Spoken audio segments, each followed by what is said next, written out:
Good evening, ladies. Oh, good evening, everybody. Jangan mati. Ah, shit, man. Now the expectations are like very high. Like it's very above standard. I'm scared now. I might not make out this one, bro. Holy shit, dude. Scary shit, dude. I'm gonna start the game now because at the look, Adventure Quest 3D. Screw you. Yes, attorney, please. I don't want to play Adventure Quest 3D ever again. It sucks. I swear, if they like switch it to like the camera to just like A and D or just like moving with the cursor, that's more than enough for me. That's already good enough. In fact, that's the best thing they could do. There we go. This should be it. There we go. I swear, man, it's the worst game. Now we're in this place, in this predicament. Still in the investigation. That's what I say. That's what I say. And dude, I finally get to continue this game. I was out on vacation for a while. It is these dash long winter nights, you know. Wait. It is these dash long winter nights, you know. Nothing to do in front of the fire. Luckily, there's a jolly good second-hand bookshop just around the corner. But all my old novels there. But yeah.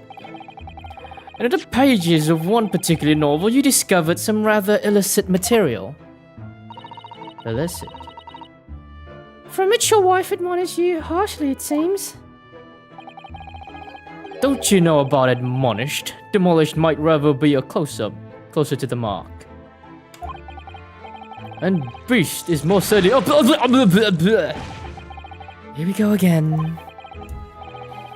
And the carpet, was that destroyed by the fire when a candle fell on the floor? Afraid to say it was. Happened in the blink of an eye, you know. The whole place filled with smoke, couldn't see a bally thing. I was caught between the old stick rage and the raging flames. You paint a torrid picture, sir. One that would have been most entertaining. That's sympathy for you. Didn't take long for the fire to spread, of course. The bally furniture started growing up as well. We've had to hide the mess behind the screen for the time being. Over there, Mr. Garrett. Over there, Mr. Garrett. Well, you have nothing more to hide, if you'll allow me. Everyone started screaming. Dear gosh. Oh. They're all my favorite books, favorite old novels in that case. But as soon as the fire got hold of them, that was it. Whoosh, up in smoke. Gosh. And then the wife started hurling things at me. That's a scary wife. Everything's on fire and she's just like focused on trying to kill you. What a terrible sight it must have been. There was I backed up against the window. Under heavy enemy fire, incinerated books incoming 10 to the dozens. Worst of it, I lost my favorite book called The Lion's Pride. The Lion's Pride? Ah yes, your notorious love of big cats coming through again. Oh sure, you, the title didn't influence my choice in the slightest. Bing. So the poor man really did lose something dear to him as a result of the ferocious beast's rampage. Mr. Sholmes' deductions turn out to be correct once again. Well, with the help of me, of course. It can only be described as a great British wonder. I tell you, it was total carnage, flames everywhere, and the old stick in the full fiddle. Out of interest, what time of the day was that? Not sure I can remember. It was 2 days ago. Let's see. Around 5 o'clock, I think. So at exactly the same time as the terrifying incident was unfolding outside your window on the street below. Even more terrifying on the inside, I assure you. Oh, the whole of Blighty could have been flattened outside my window at the moment, and I wouldn't have noticed a dashed thing. Oh, really?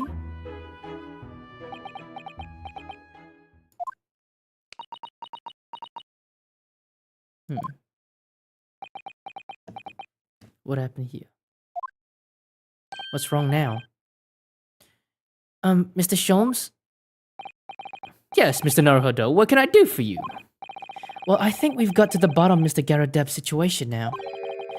But what does it have to do with Mr. Natsume's circumstances?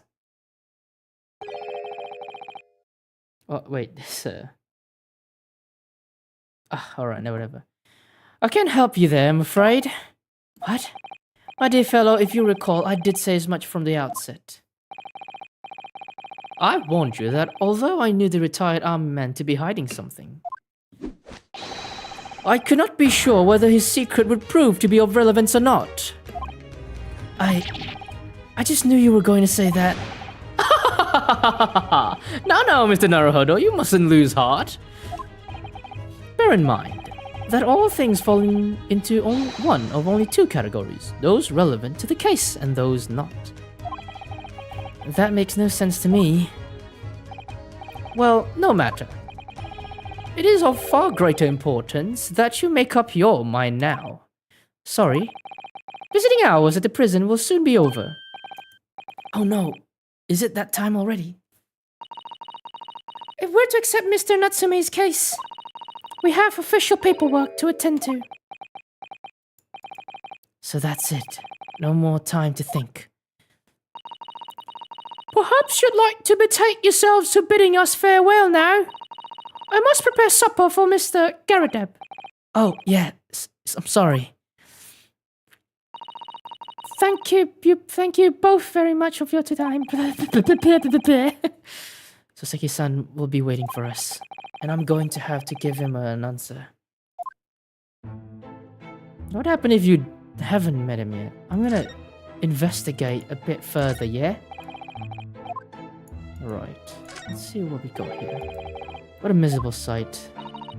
Oh dear, but at least the whole room wasn't engulfed in flames.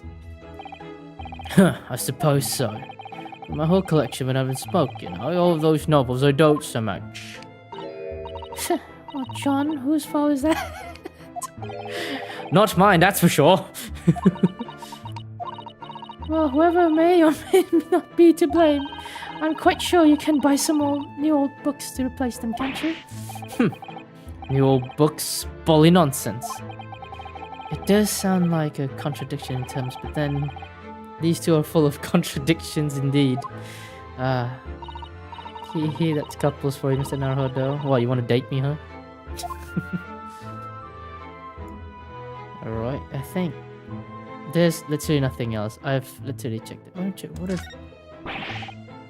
Full-size cannon... Blah blah blah... That's the old thing, but a little more than a toy, sorry. Selling it off when I retired, I will give it a new home. Never know when the enemy might attack next.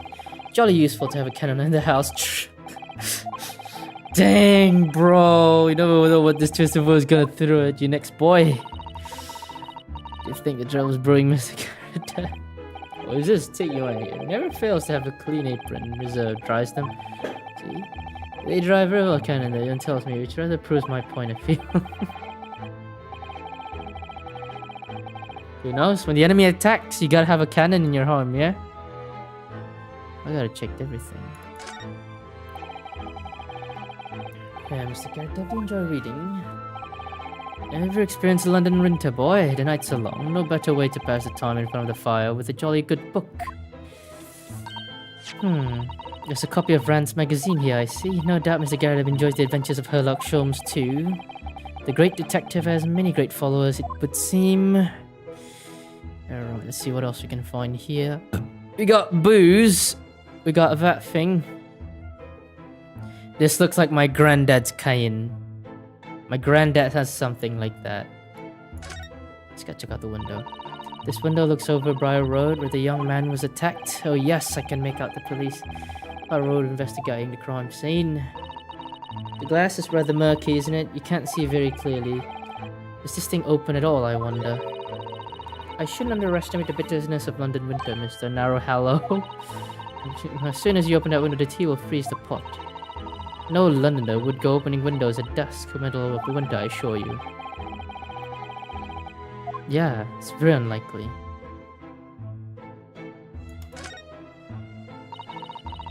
Medal of Honor and showcased a very grand banner. But with some pride, I would say, although it bothers me that it's not straight. What? That old thing? Sorry. I should be glad to see it back of it, but the general would turn his grave to dispose of it. The wall's the best place for it. Keeps the belly. Okay. It's polished shine accident, I suppose. To be an inscription of the medal of itself. Look, let me see. It says for distinguished participation. Oh no, even I could be in line for. Well, one doesn't like to blow one's own trumpet, but I was given that for my time in the army. Can't measure an officer by the number of medals to his name, of course. Common knowledge in military circles. Right. Ugh, scary stuff, man. Uniform looks very ancient, doesn't it? It's clear been well looked after, though. That old thing, pah, not much better than rags, really. Oh, or that ceremonial garb in my retirement bash, you know. I'm not one for dwelling on the past. Me would have gladly thrown it out, but you know how it is. Anyway, it doesn't hurt to have an odd piece of memorabilia. Okay, lying around, does it? Oh, I see. Perhaps we should leave the past in the past. At least it's quick, yeah. It's a bit of a mess, this place is. Look, what a wonderful collection of cakes lined up, the gleaming silver cake stand. Lined up. It looks more someone has half demolished them to me. Afternoon tea is a time of indulgence, you know. It is quite the English way. It is my husband's custom to make 2 cakes with a nice hot cup of tea. Sounds delightful. Oh, wait a minute. Though, there are at least 10 cakes on the cake stand. Well, naturally, it would never do to waste the leftovers. Doesn't eat, I say to myself, John, you have to tidy up. How magnanimous of you. Alright. The candle, it seems. This old candle holder looks out of place here, wouldn't you say? Yes, you're right. It's supposed to be gold, but it's almost completely black for some reason. That old thing, yes. It's just a cheap piece of ironmongery gimmick, really. Years I was studying, don't you know, for my commission. I know it's all hardly worth hanging on to, really, but, well, still has its uses sometimes. Of course. Does everything in this room have some elaborate story behind it? They're memories, Mr. Hodo, memories. Okay, I think that's all. Nothing else to investigate? Maybe not in this hole? Bucket? Nothing. Alright, the bucket has nothing. Alright, Beck. Let's move now. We have nothing else to do. Check out Mr. Natsume's room real quick. Nothing. Alright, if there's nothing here, I've investigated Sholm's suite. Check out Mr. Sholm's place real quick. 19th February, Briar Road. It's time, Mr. Naruto. We must hurry back to the prison. Yes, I know. Let's hail a cat. Oh. What's the matter? It looks like there's something going on over there in front of the Gardep's house. Oh my god! Who the hell are you? I know thee not, old man. Fall to thy praise. What you calling old man, you rum-looking nimmy-pinny? Piminy. Niminy-piminy. There are more things in heaven and earth, Horatio, than I dreamt of you in your philosophy. Who's this Horatio fella, eh? What are you looking about? Excuse me? Eh? What the? Who are you now? I'm sorry. It's just you looked as though there might be some problem here. And my associate here, Mr. Inosuke Naruhodo, is a lawyer, you see. Hey, a lawyer? What? If I can be of any assistance, I'd be happy to help. I'm from Japan, but I've studied English law. Fine. I'll be on my way for today, but you mark my words. This ain't over yet. What is that stance? Get thee to a nunnery. Do I look like a bloomin' nun to you? What the hell was that? I do hope you're not injured. Oh, fair Eastern maiden, thou art so gentle, thank you. What was that all about? There are more things in heaven and earth, Horatio, than I dreamt of in your philosophy. I'm not Horatio either. Forgive the inquiry, sir, but are you a lodger here in the GIFTUBER residence? Oh, fair Eastern maiden, thou art so right. Yes, I do dwell in the humble abode. Mr. GIFTUBER mentioned that he had another lodger, didn't he? This must be the man. Do you happen to know the other lodger who lives on the first floor? Ah, yes, a gentleman named Natsume. Oh, more worthy of a palmist in my battle of words. Ne'er could there be. Sorry, battle, did you say? Who is the stronger, Hamlet or Macbeth? Mr. Natsume and I sparred long into the night. Macbeth, el wife. I see. I don't fully understand, but it seems Mr. Natsume and this gentleman are acquaintances at least. So fair maiden, so good gentleman. I can tarry here no longer. Fare thee well. Fare thee well. Fare thee well indeed, my friend. Hope nothing kills you before the trial, it seems. I didn't really understand him, but I think he's returned to his room. It seems he's unaware of what happened to Mr. Natsume, so he can't really help us. If Sasaki-san and that man has lodges, the GIFTUBER house is suddenly full of eccentrics. Anyway, I'll go and find a carriage. Yes, I'm sure Mr. Natsume is eagerly waiting our return. Let's hope we can get to the prison before visiting hours are over. Aye, it's Mr. Cat himself.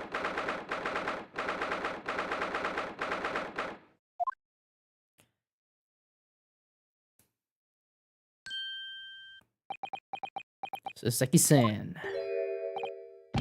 Oh, it's you. You're here. You came. Welcome, student, Mr. Naruhodo Esquire. I can't believe you came back. I'm so touched. We are so sorry to have kept you waiting, Mr. Natsume.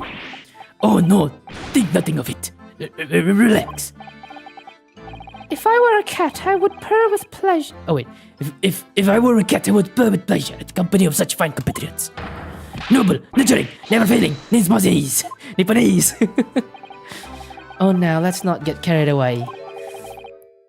Oh, I quite agree. There is nothing more reassuring than the familiarity of one's native land.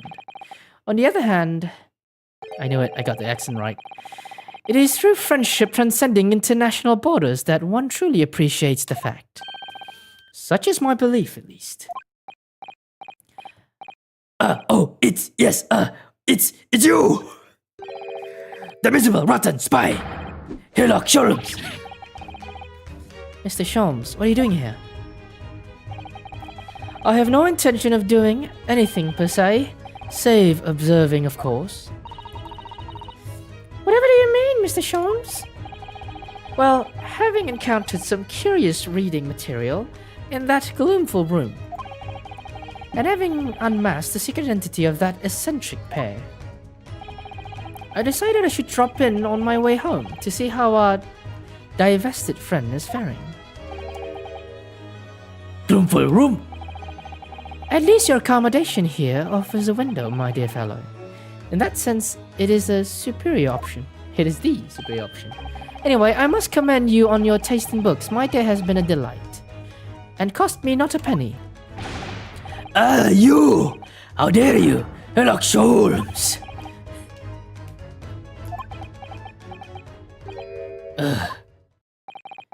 I've had it.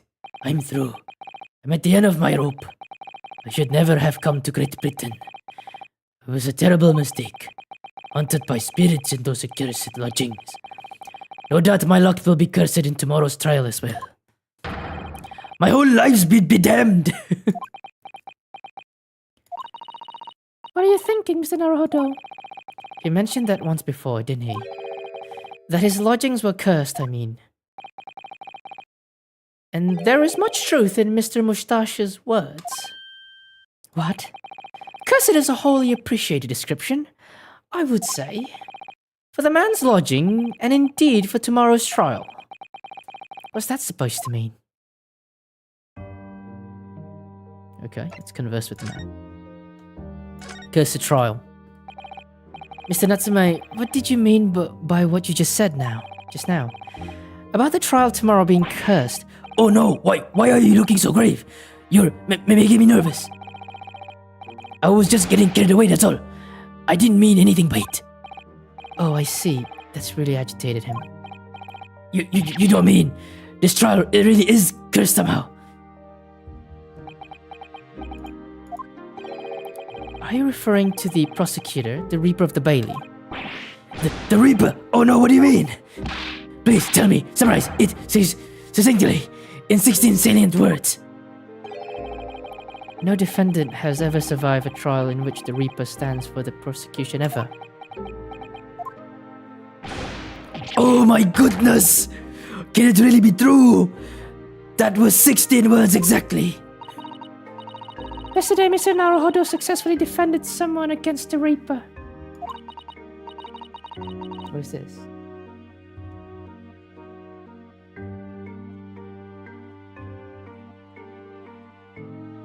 I can't remember this one. Whatever. But then after the trial was over, the defendant passed away in unusual circumstances. Mr. McGill did. What? Ah, I'm impressed, Mr. Sato. You have an eye for detail. Actually, the Lord Chief Justice told us. Mr. Sholmes, surely it can't be that having failed to have the accused convicted. But Lord Van Zeeks killed the man himself? Oh no, he couldn't have, surely.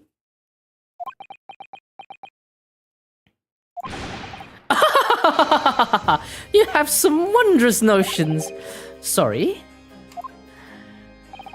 The man isn't a mass murder, he's a court prosecutor, my dear fellow. Oh yes. Why, of course he is. Of course he is. Then why are you trying to scare me? It could be said, however, that the real truth about the man is even more terrifying than your hypothesis. What on earth do you mean by that? The Reaper. Ah, my nose, man. Van Schick is quite the exceptional man. However, in London courts of law, exceptional does not equate to winning every case without exception. Ah, that's good. Sasaki-san looks like he's going to cry tears of joy. As you are no doubt aware, in a British criminal trial, there is both a judge and jury. The judge officiates based on the letter of the law, whilst the jury offers public opinion and common sense. It is an excellent system whereby the defendant's guilt is considered from several points of view.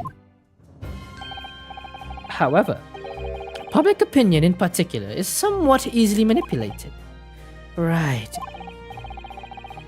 Criminals and corrupt lawyers, for that matter, can use it to their advantage. By any means at their disposal, contriving evidence, calling impostors as witnesses, and so on. By such underhand means, those who would want to are able to sway the jury. Which means that even in the light of irrefutable evidence, the prosecution can fail. But it means the wrong verdict can be passed. And sadly, is from time to time, my dear madam, it is simply the reality of the situation. And that's alright? However, those indicted by Lord Van Zeeks cannot escape justice. Their fate is sealed. Oh my! Though the adjudication may see them leave the courtroom with their freedom, within months they all disappear. It is most striking. Disappear? But how? Ah, by all manner of misfortune, sir.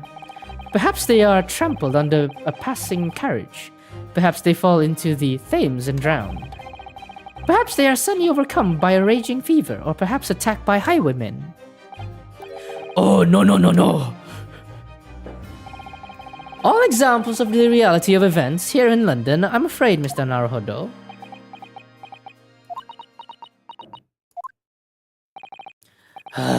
I knew it. I'm a dead dodo, done for, doomed. Cursed lodgings. When you said accursed lodgings before, you were referring to your room at Mr. Garadep's house, I assume. Do you mean to say you believe the place is cursed?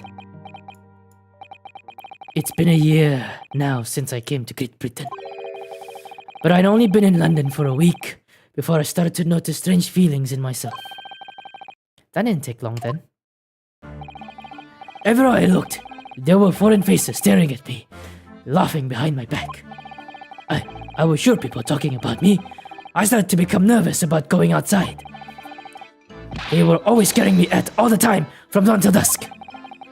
So I shut myself in my room, but even that didn't help. The fear wouldn't go away. You must have been very lonely having been away from your homeland for such a long time.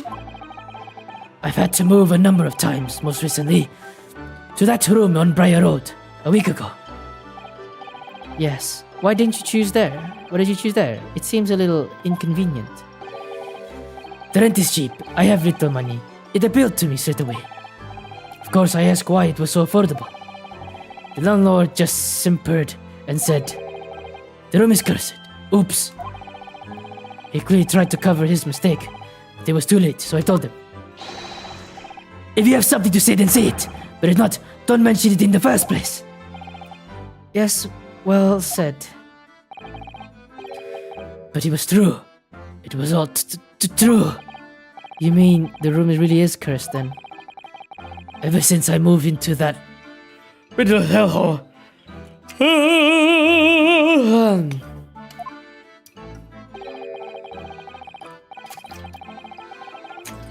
My sleep has been plagued with nightmares. I awake feeling as though I'd been choked to death. Yeah. And in my waking hours, people are stabbed in front of me, and I walk down the street. I'm branded a killer, thrown in prison. Nobody wants to know me. I'm surrounded by scary, sinister spirits.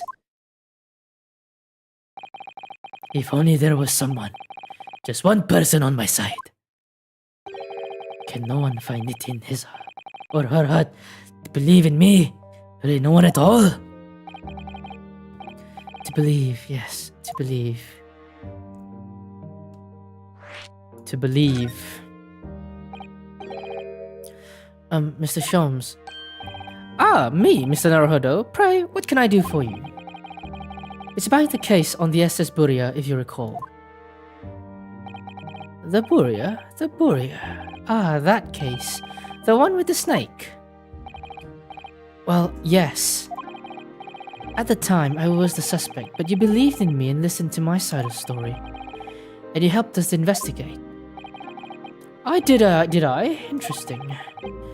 What I want to know is, why? Why did you believe in me? I see. Yes, you mean... because you were a grimly dressed, shady Eastern fellow found in the victims in a locked closet, with the victim in a locked room. Well, if you like, yes. I'm a little surprised that the answer requires explanation, my dear fellow. It's quite simple, really. You said I didn't do it. But I couldn't have been lying. Surely you must have had your doubts. You must have suspected me a little.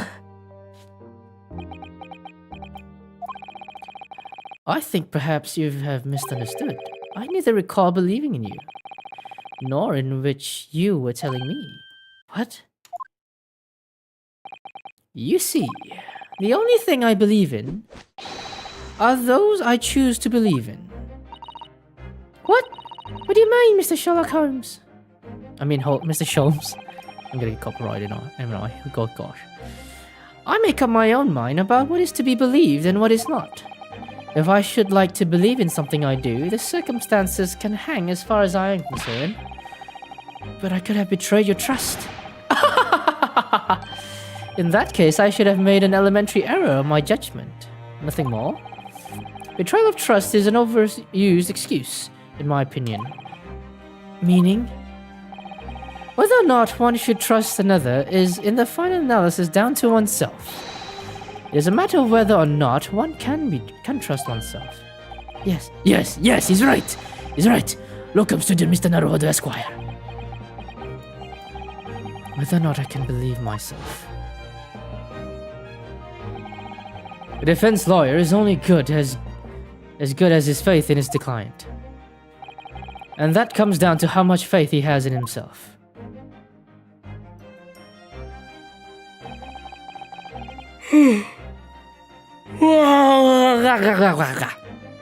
You were so right, Kazuma.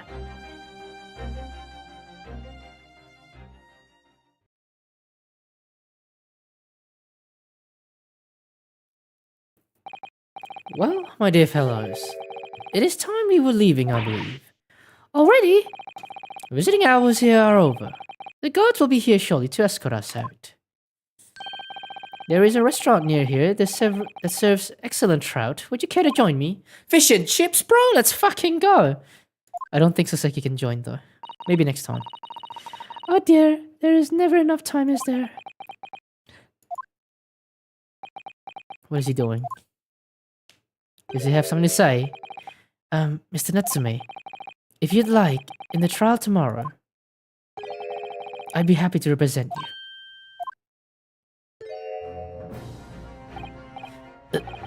Welcome, student Mr. Naruhodo Esquire.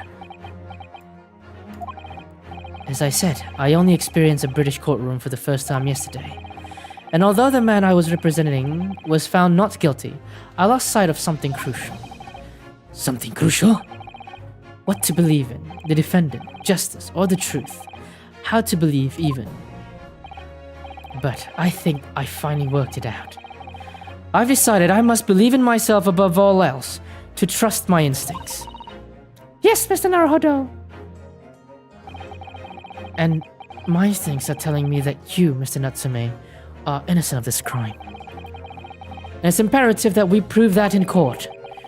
Welcome, student Mr. Naruhodo Esquire. I will fight for your innocence until the bitter end, with every weapon available to me. So I hope you'll permit me to represent you tomorrow. Blah, blah, blah, blah, blah. As I said when we first met, I like to entrust my fate to someone who will listen to me in my native tongue. Of course, Mr. Natsume. It would be fair to say, Mr. Naruhodo, that your mind was in many ways, made up from the outset. You merely needed the events of today to fully realize it. Yes, I think you're right about that. It's been a roundabout journey, but I got there in the end. The man's outrageous. Mrs. Sato. Yes. Would you be willing to stand by my side tomorrow and help me in court? Absolutely. As I said this morning, you may consider me your personal judicial assistant. Sure. The shocking events of yesterday's trial still weigh heavily on my mind. But it's time to stop looking backwards. Kazuma believed in me, and Mr. Sholmes believes in me. Now too. So it's time. Time I learned to believe in myself. Soseki-san has no one, he's all alone. So it's my job to help him, to fight his corner. Tomorrow, in the courtroom, with all the strength I can muster. Let's fucking go, baby. You and me, Chet. To be continued. I'm going to the bathroom on that. Be right back, lads. And lass.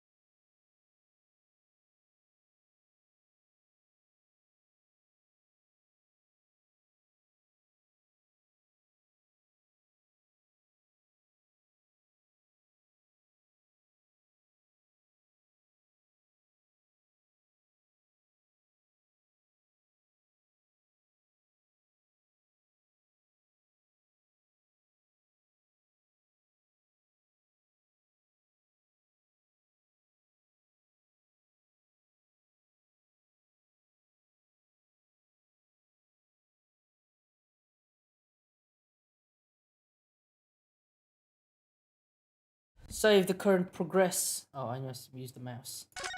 There we go.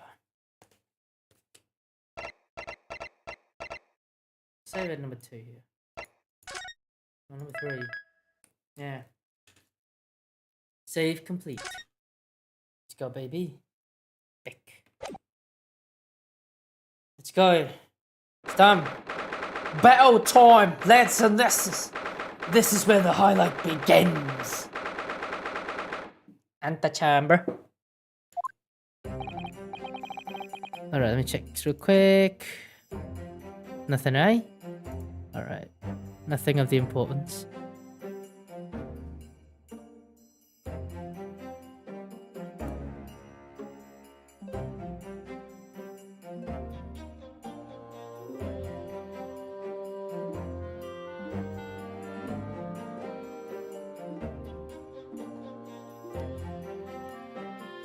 Alright, whatever. Well, I never expected this. Would have thought we'd be back here again so soon. We're on a study tour of Great Britain with the intention of learning the country's legal practices. In order to research the latest court procedures here, we need as much court experience as possible. Well, yes, I suppose that's true, but for the person in the dock, it may well be his or her one and only time in court, and it could be life-changing. In which case, treating it as research may seem a little crass. Oh, when you put it like that, you're quite right. Good morning. Good morning. Ah, Mr. Natsume, good morning. Oh dear, are you alright? Your eyes are terribly bloodshot. The early bird catches the first worm, as they say here in Britain. Yes, I've heard that expression. But I really don't want to catch a worm. So I tried this week not to wake up early, but I was so worried I couldn't even catch a wink. So now I'm absolutely exhausted with it as a result. I don't think there's an actual worm, my dude. Do all literary people take things so literally? Good question, Mr. Naruhodo. Thank you for putting your faith in us today, Mr. Natsume. Ugh. The bottle. Close! I have a bottle.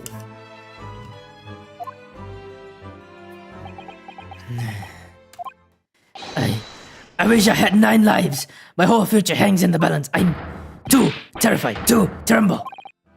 Really? Because I can feel tremors in the floor. I can't do this. I can't take this. Although, look comes student Mr. Naruhodo Esquire. Yes. I got a glimpse of the public gallery as I walked by the courtroom. It looked like the opening night of the opera. There were so many people. I had no idea my case was such a notorious affair here in London. Oh, neither did I. Do you know why that might be, Mrs. Sato? I'm sorry, Mr. Naruhodo, but I have no idea.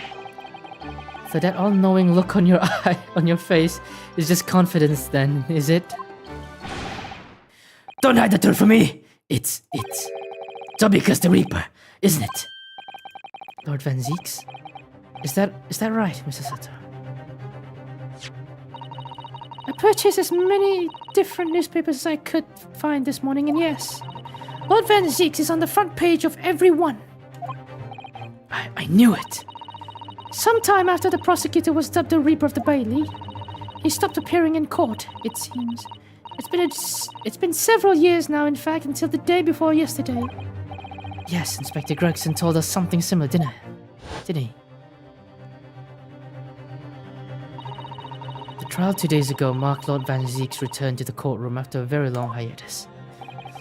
The trial of Magnus McGilted. Ugh, what a harrowing experience that was. What about my face? The rising new star from a faraway land? Come on! You gotta cut me some slack, bro. I believe that appearance made even greater waves here in the capital than today. But we wouldn't have realized, of course, having only just arrived in the country.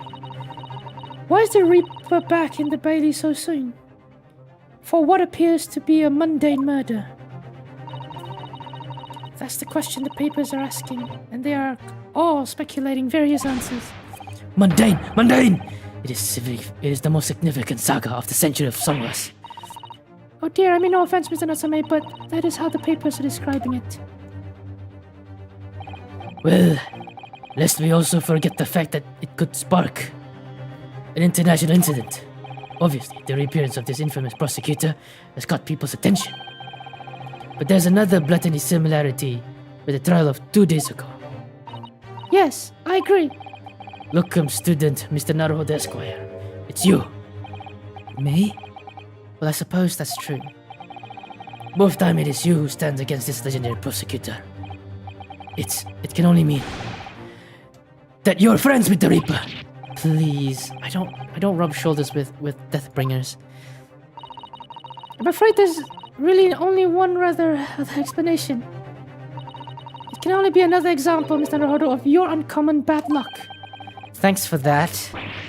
Oh, this is just my luck. Why must I be represented by a man with such frail fortune?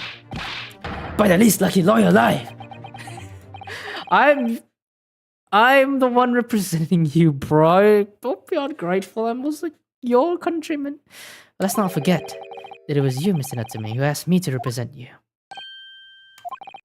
Yes, it's true that I'm just a student new to London with a little in the way of experience or skills or luck. But I promise you this. I will fight for your corner until the bitter end, and I will believe in you, Mr. Natsume. Oh, benevolent locum student, Mr. Naruhodo Esquire. You're not alone here with us. You're not alone here with us, Mr. Natsume. What happens, we will always be on your side. Oh, benevolent non-locum assistant Miss Mikotoba Esquires. I am in your debt forever. I shall never forget this great kindness for as long as I live. Mr. Natsume, counsel for the defense. The court session is about to begin. Kindly make your way into the courtroom at once. All right, we're almost there, Rich. Fuck. All right then, Mr. Natsume, it's time. Let's go. Yes!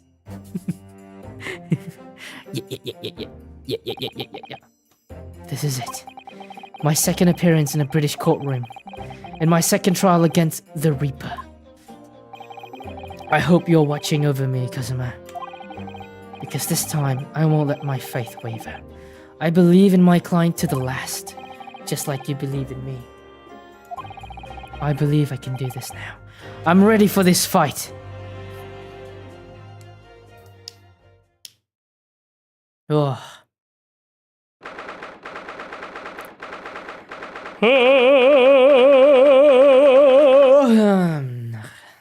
20th February, blah, blah, blah.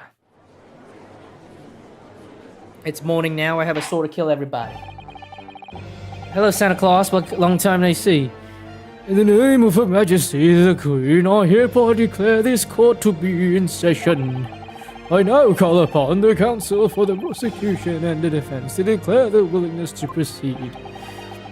The prosecution is prepared, my lord. The defense is ready, my lord. The Nipponese are a truly fascinating breed. Sorry, what? Lord Strongheart has told me all about you. That you're a student who arrived in London but 2 days ago, a mere amateur. Do you have a point? Being a compatriot, you feel compelled to try to help the accused, I suppose.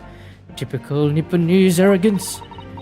Forgive me, I do not believe arrogance is an appropriate description. That's true. So said the son. After all, in our previous encounter, the defendant was found to be innocent.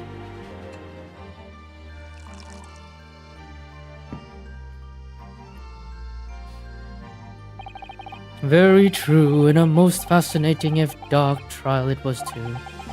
It was a tragic conclusion came later, of course. True, it's pretty tragic. Here's to the acquitted and his unfortunate violent end.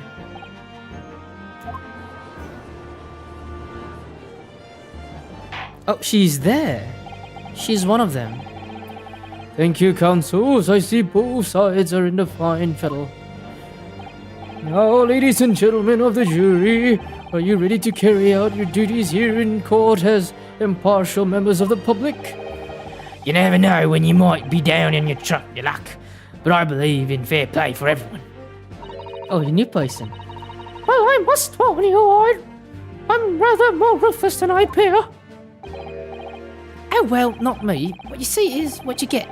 I'm a peace-loving fellow. Oh, it's you! You're back. I'm afraid to say, I think it's quite possible that Mustache Foreigner did the deed.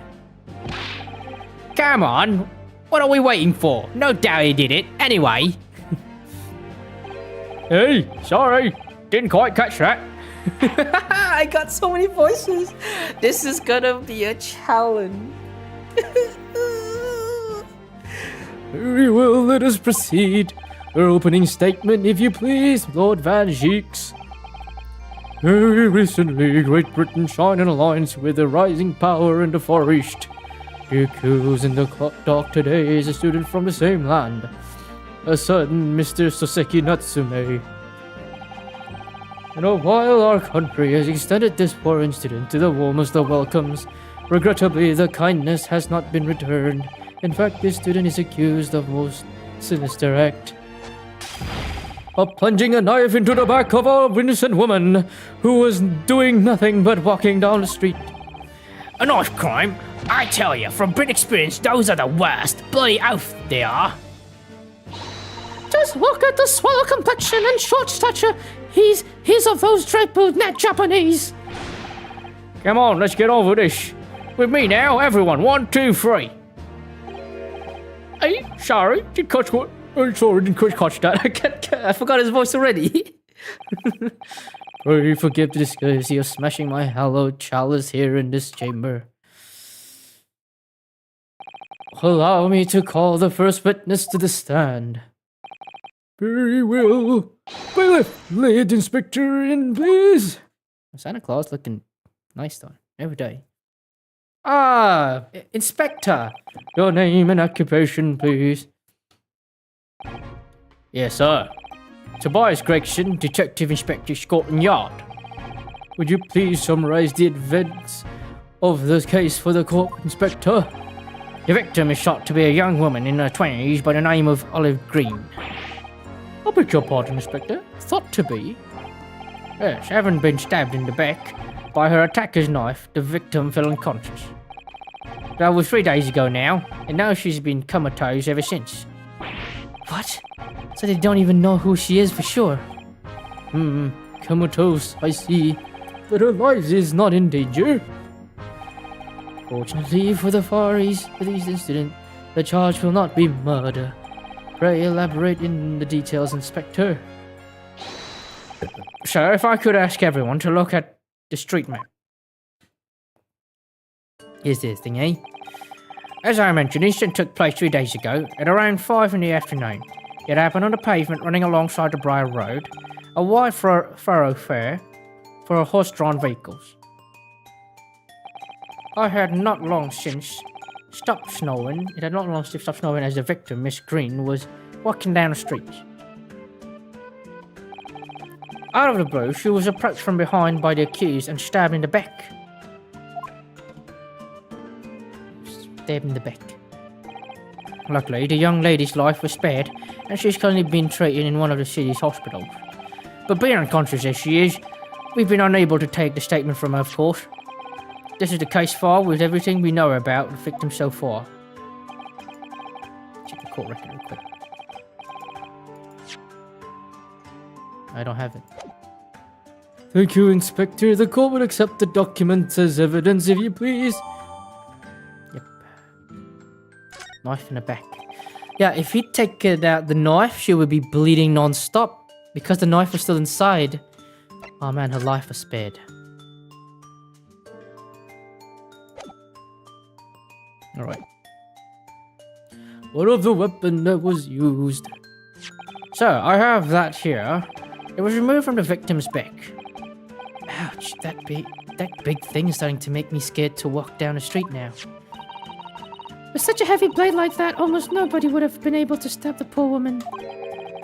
Even that scragged-looking Soseki-san, I suppose. A common or garden jackknife, I would say. Rather nondescript.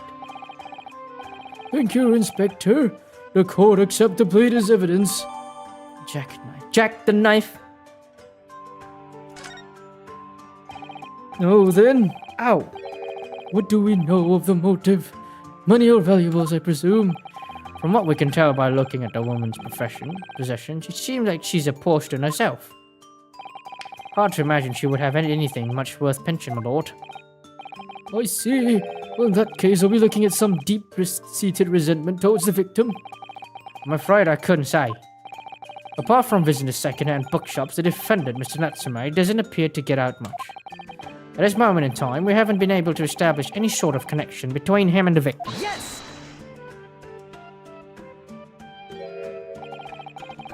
If theft and grievance had been ruled out as the motive, what reason could Mr. Natsume possibly have for stabbing the young woman?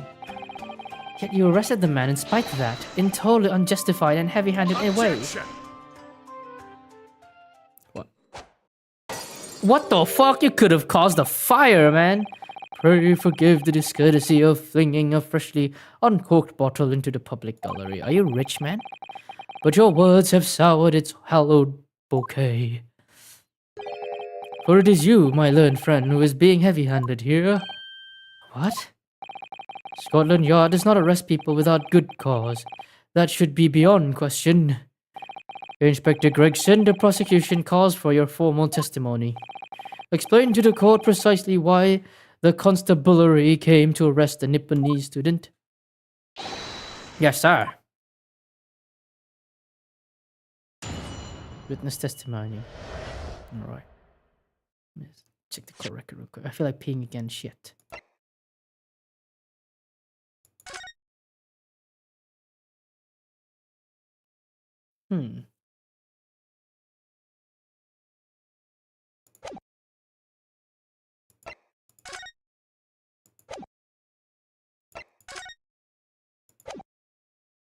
Actually, I have not inspected the knife, haven't I? Let me check around.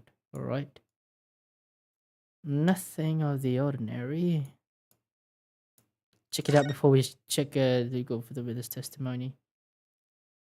Hey mate, that's not sharp. There's a pocket knife.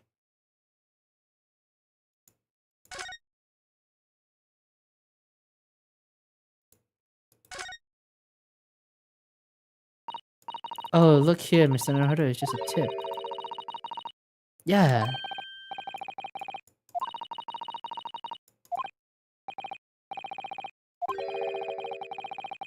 Yeah, that's the thing.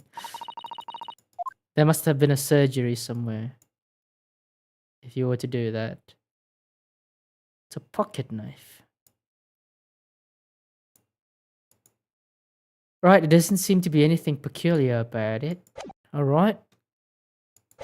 See what the witness says. As I said, it was 5 o'clock in the afternoon when the incident occurred, and there was an unusually light fog. Visibility was visibly good, and there was no one else about, but the victim hadn't accused. Out of the blue, the victim was stabbed from behind and subsequently collapsed on the pavement. The accused ran off, scattering his belongings all over the floor. Those being a number of old books he just bought. He was on his way home from a bookshop, it seems. Okay, that's... It was just a matter of working out who the books belonged to, and we found the bloke that arrested him. Old books, you say? My lord, I have a photograph here of the scene of the crime taken immediately after the incident.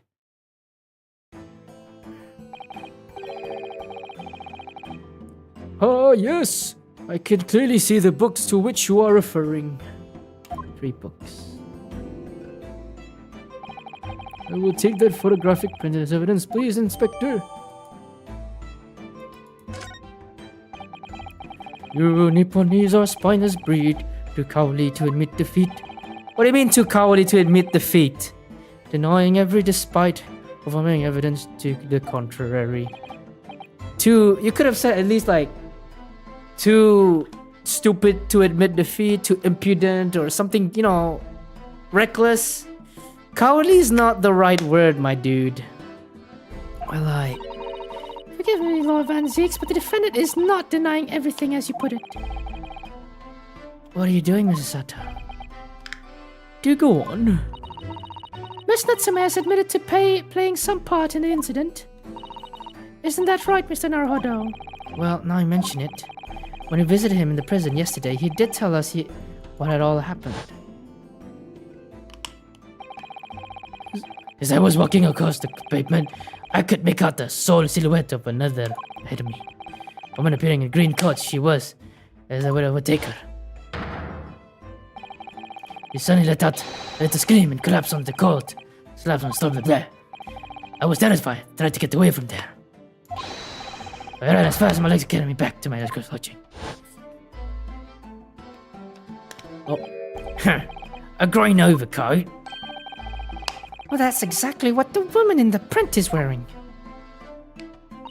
Oh my, a photograph print for full color. What will the world come up with next?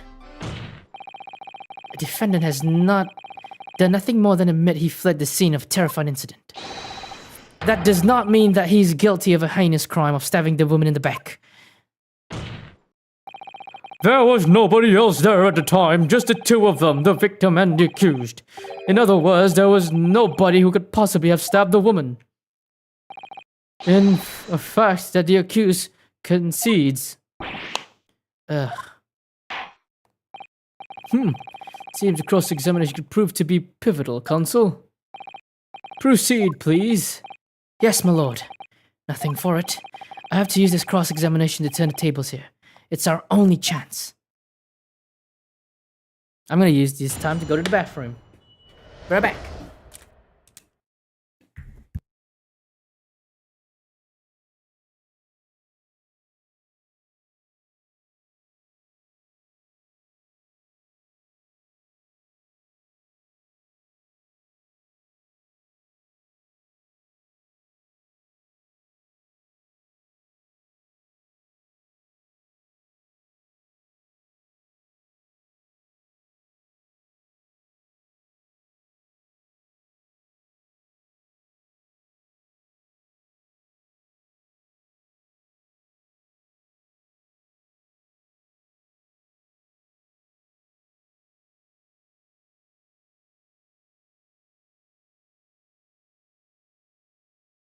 Man, it's good to get a mic with a mute button.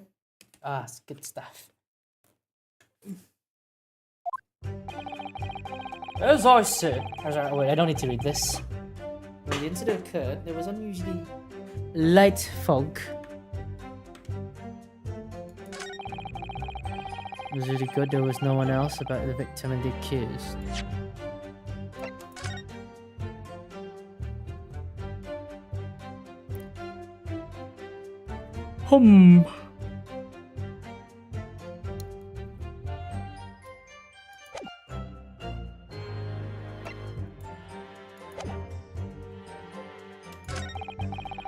After the victim was stabbed from behind, subsequently collapsed on the pavement. Just ran off, scattering his belongings all over the floor.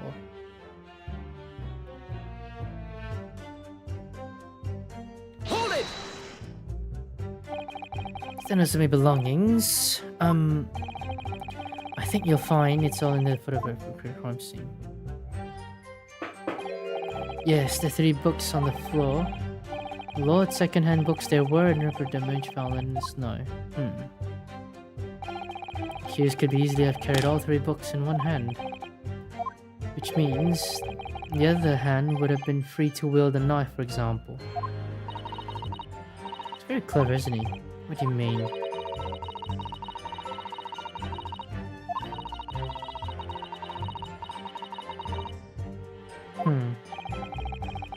The fence was holding his belongings as he thrust in. Nah, that sounds too good to be true too.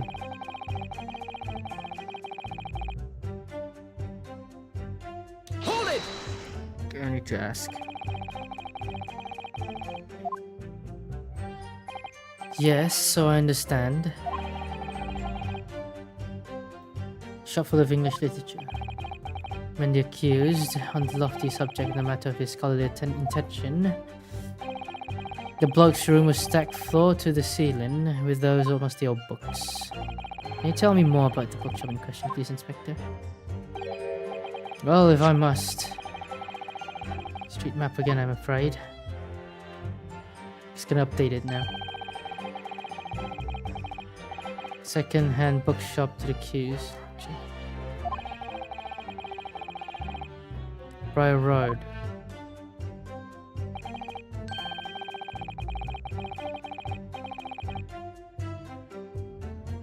Opposite end.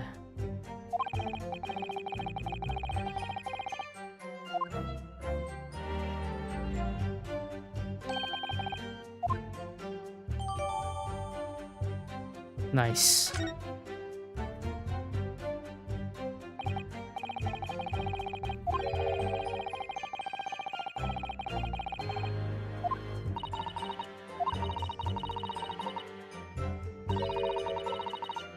It is.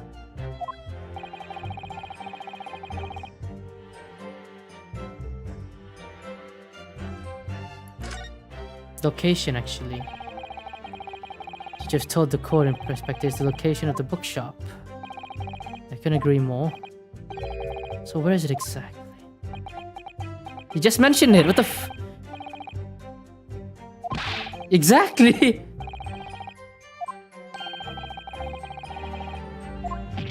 Oh, yes. Yes, of course. I must have been so nervous I didn't take it in. The blunder of day goes to you, my dear learned friend. No, no, not yet. Trial's not begun after all.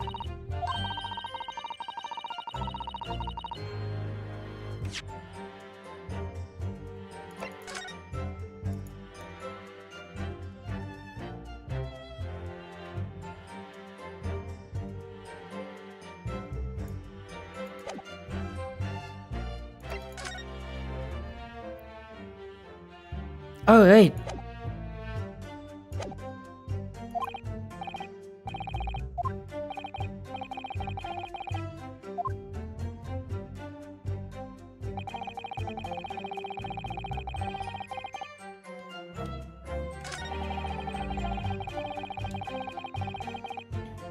Hold it! I got it, I got it, I got it! It's your K.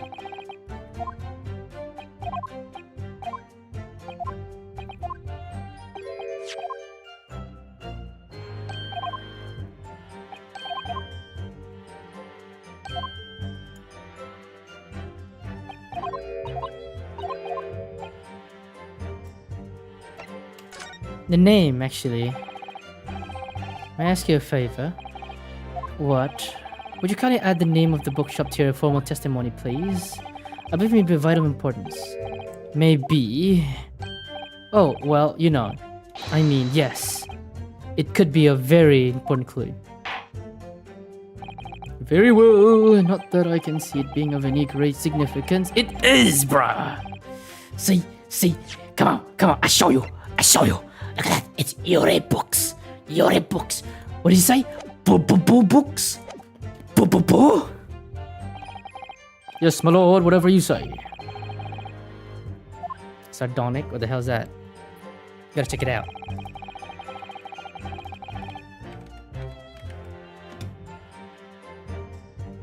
Okay. From the Bourbon Books. Present.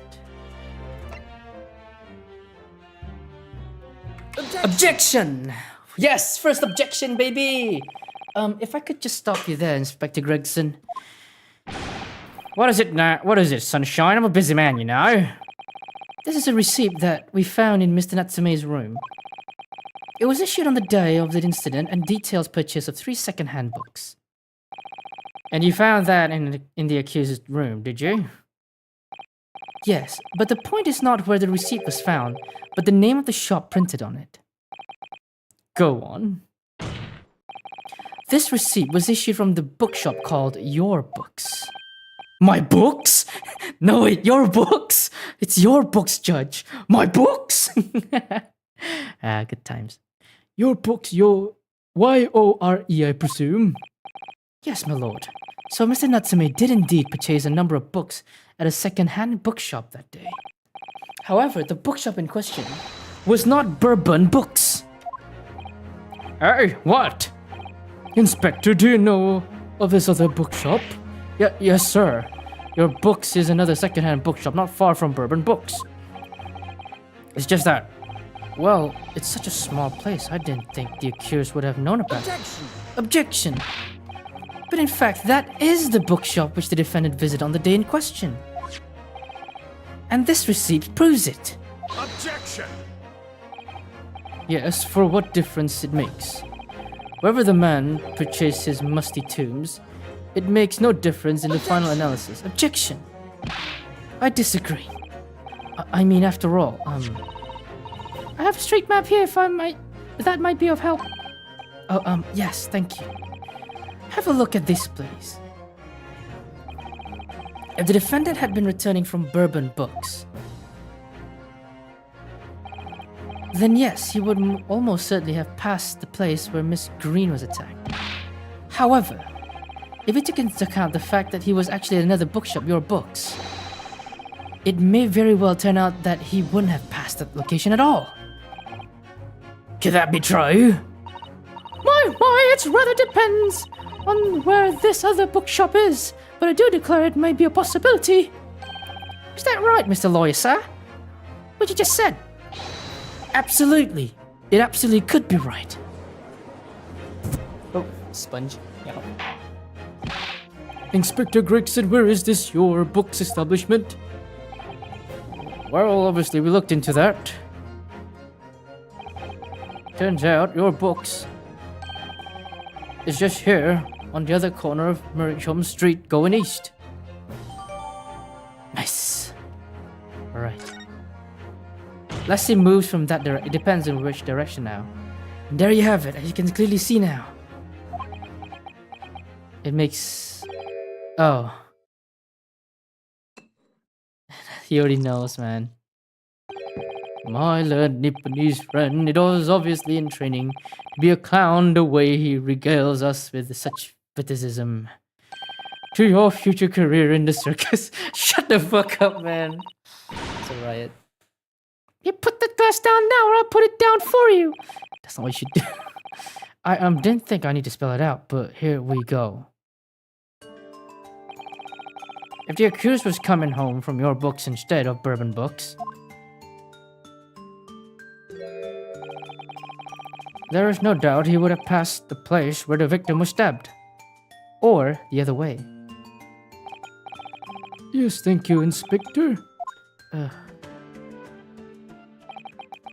Allow me to reiterate for my learned friend, if somehow, somewhat slow Nipponese friend. Oh gosh. Whether the man purchased his musty tomes, it makes no difference in the final analysis. Ah! Oh. As suspected, you can't fool me, and I don't suggest you try. It is her. That's that ring. It is her ring. What did I say, eh? I've had enough of this now. Beg your pardon, terribly sorry, but what would you mind repeating that? Mr. Naruhodo, you mustn't give up. What? What do you mean? If the prosecution assertion is correct, the members of the jury may very well decide that Mr. Natsume is guilty. Ah, she's absolutely right. We must consider the assertion just put forward by the prosecution very, very carefully.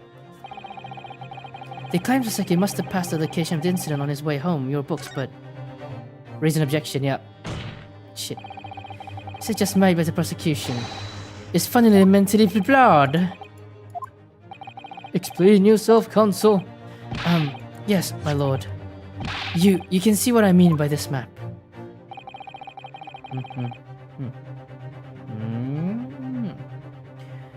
When returning from Your Books to his lodgings,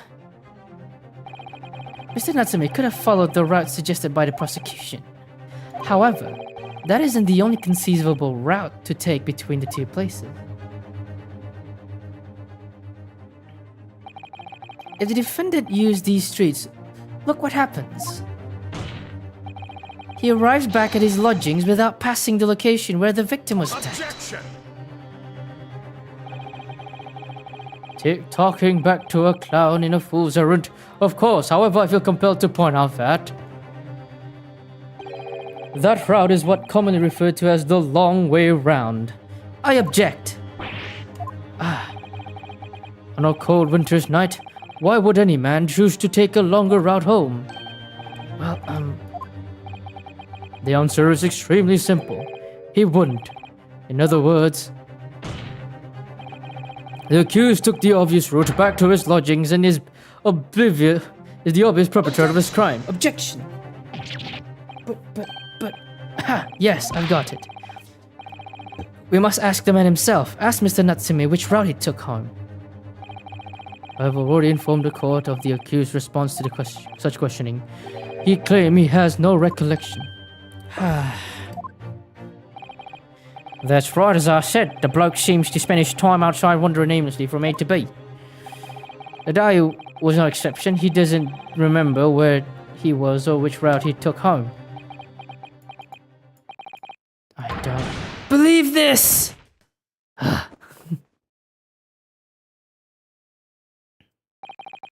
I thank you, my learned friend. I suggest that we do not waste any more of the court's time wandering aimlessly around this subject. Pray, what do you say, insightful jurors? But even if that is the case, the defense is still... Hold it. Who said hold it? Oh, this man. I agree with Lord Van Jeeks. Wholeheartedly in every way. What? I don't believe it. Does this mean... We members of the jury are completely convinced now. Very well, in that case, I hereby call upon all members of the jury to present your findings to the court. Guilty. Guilty. Guilty. Guilty. Guilty. Guilty. Guilty. Guilty. Oh, he's Scottish. Guilty. He's Scottish. Alright, I gotta change the voice now.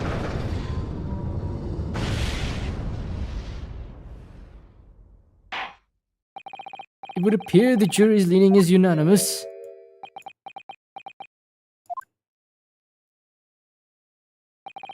To the insightful members of the jury, I applaud your brave resolve. You serve Queen and country admirably. Mr. Naruhodo. Don't give up, man. No, not yet. This isn't over yet. I still have one last chance to sway the opinion of the jury. I have to tip the balance of those scales in another way. I have to turn this around somehow. Those are the eyes of query, not yet willing to give up and die. So I presume you intend to wield your rights again in this trial. Rights of defense written into antiquated British law that should have been buried long ago. Call it antiquated if you will. But it's the defense prerogative to carry out a summation examination if it chooses. Very well, counsel. In accordance with the letter of the law, we shall proceed with the summation examination. Are the members of the jury ready for Mr. Foreman? Of course we're ready. I'm all too familiar with that Nipponese whippersnappers on his uncle's refusal to throw away in his alley. Very well then. Because we're in London, I thought his accent's gonna be in London. Ladies and gentlemen of the jury, you will each explain on what grounds you have determined the defendant to be guilty.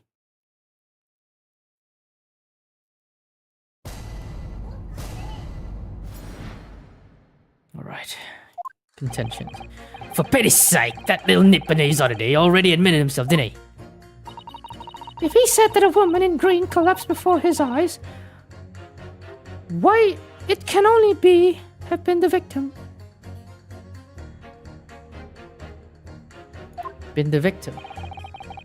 The man would have gone around the houses on his way back from the bookshop, not in the winter. So the poor woman was attacked from behind, was she? How dreadful.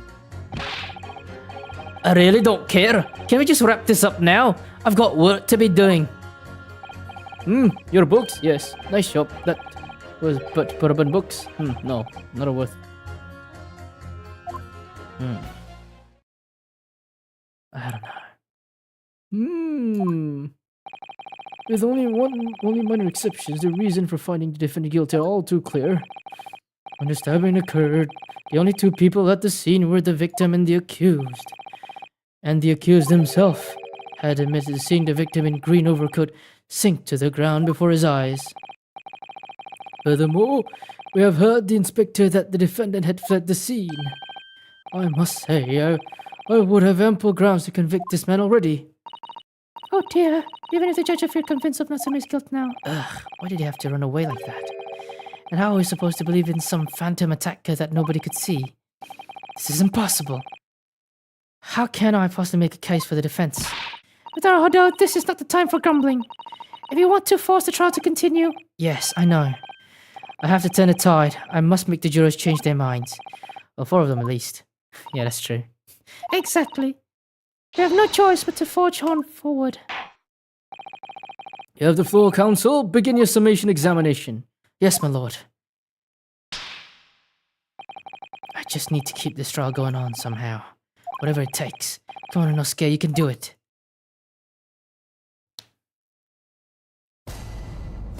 Jury examination. The defense rebuttal. For pity's sake, that little Nipponese oddity already admitted himself, didn't he? Admit what? Hold it! Excuse me, but aren't you... Yes, that's right. I was the witness standing myself just 2 days ago. Yes, I had a feeling I knew your face. Or the side of it anyway. If I remember correctly, you're a banker, aren't you? That's right. After the gold rush down under, I came back to London to work. It was all going swimmingly until you started fossicking around. Bruce Fairplay was a man of repute. Sorry? Don't think I've forgotten how you treated me the other day. You had me and the young hatter pegged as criminals. Oh, well, you know. What under the bridge? Now, there's all sorts of rumors buzzing around and the police have been badgering me non-stop. If I could turn back the clock. Well, anyway, I don't know about the hatter, but at least I'm in the clear now. I'm free to make up my own mind who's guilty and who isn't. Thank goodness. Alright, maybe I'm struggling this giant skin. Okay, nothing... Come with Mr. First now. He said the woman in green collapsed before his eyes. Actually...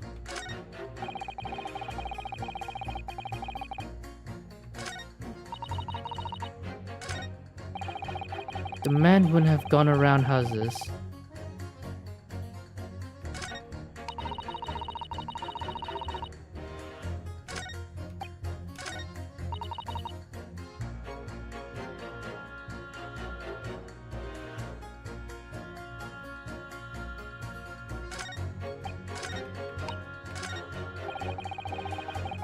I really don't care, give it up just now. I've got work to be doing.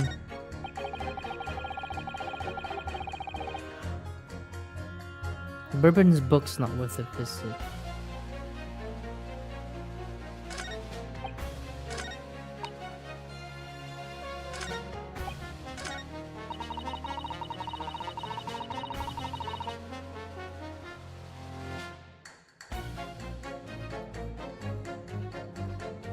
Hold it! You're right, at the time of the incident, admits to having seen some wearing green coat. Well, quite precisely my point. Clearly that someone wearing green was the victim, and clearly the funny Nipponese man with the disturbing moustache is the culprit. Yet, madam, the defendant vehemently denies attacking the women. Why, of course he does. If he admits to stabbing her, his life is over. His liver-faced coward, honestly, will simply collapse before his very eyes. But that's a lie, as you're suggesting. Don't you think he would have concocted something more credible? Oh, I really couldn't say. After all, you are foreign. Who's to say what goes through your funny little mind?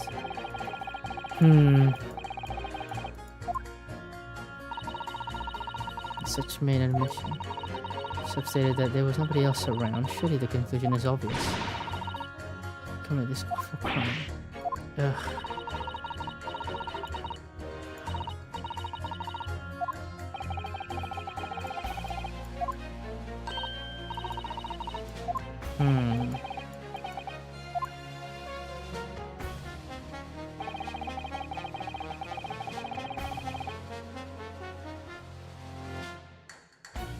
Hold it!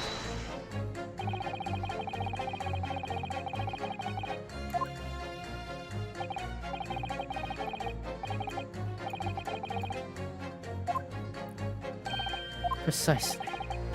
To me, that counts with the little Japanese village. Yes, that's true.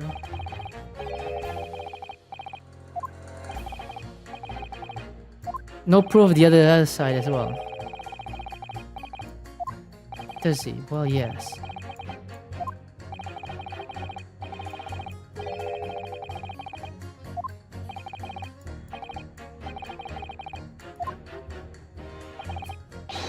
So the only thing that makes sense is he went alone.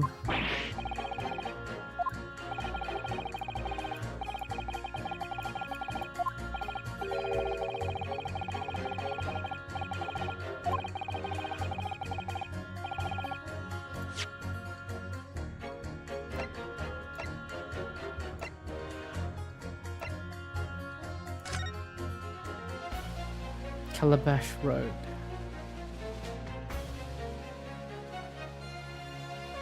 Is this even the long way around? It is, yeah.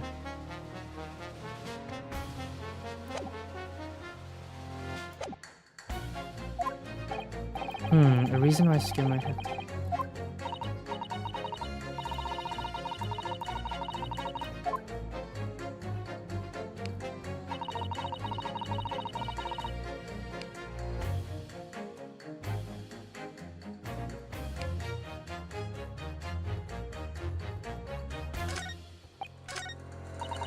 He said that the woman in green collapsed.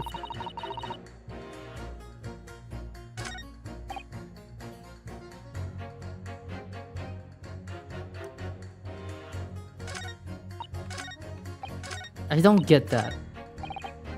But I'm gonna press everybody. Hold it!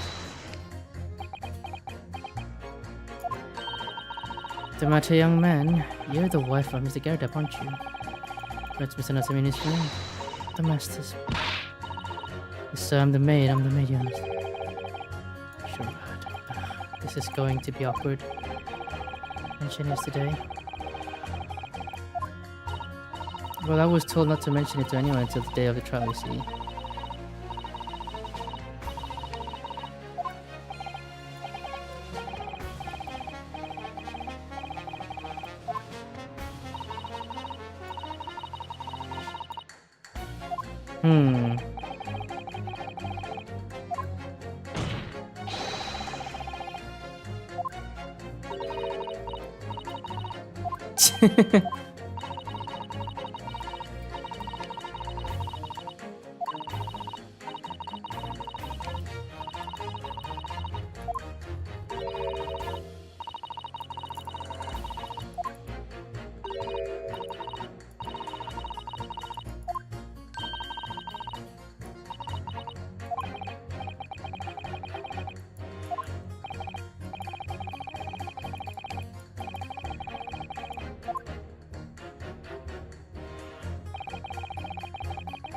Here doesn't care. A man's life is on the line here, sir. This'll take.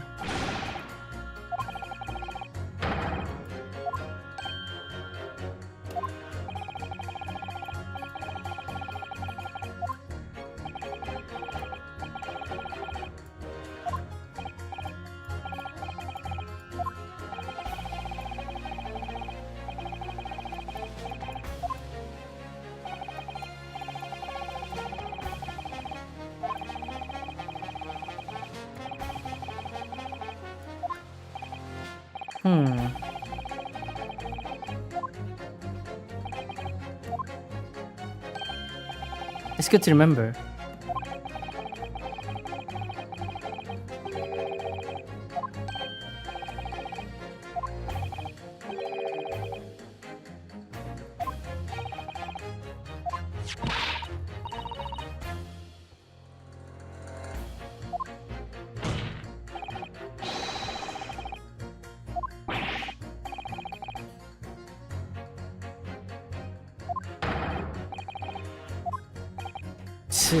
Fine, I'll do it then.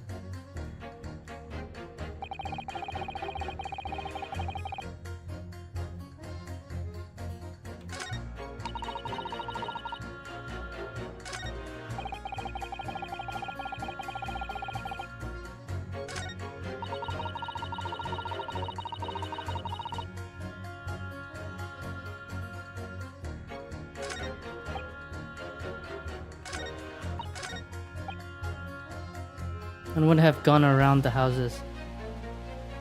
Not in winter.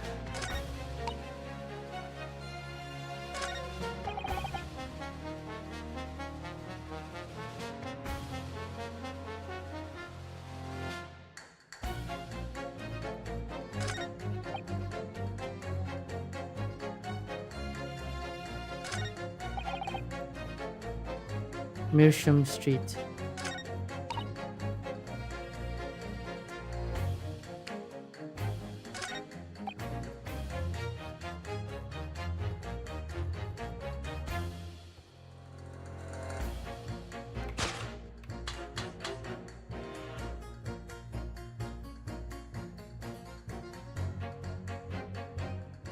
The man would have gone around the house.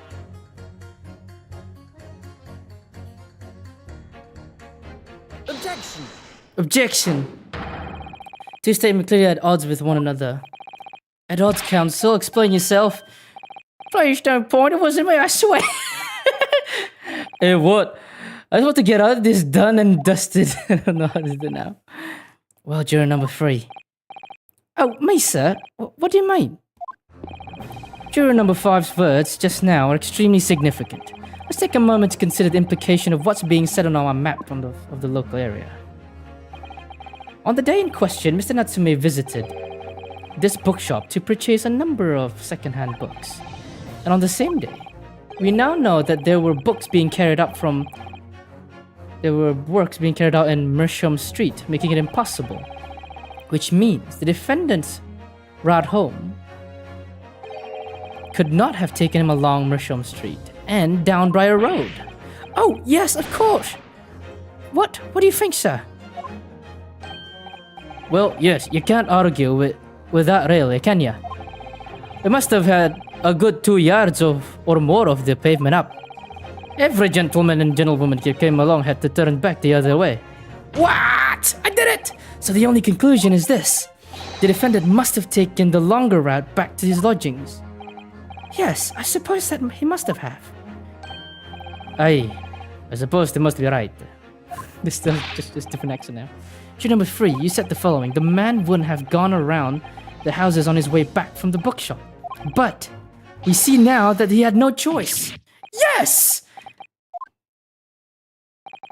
My lord, Mr. Judge, sir, if I may. Yes?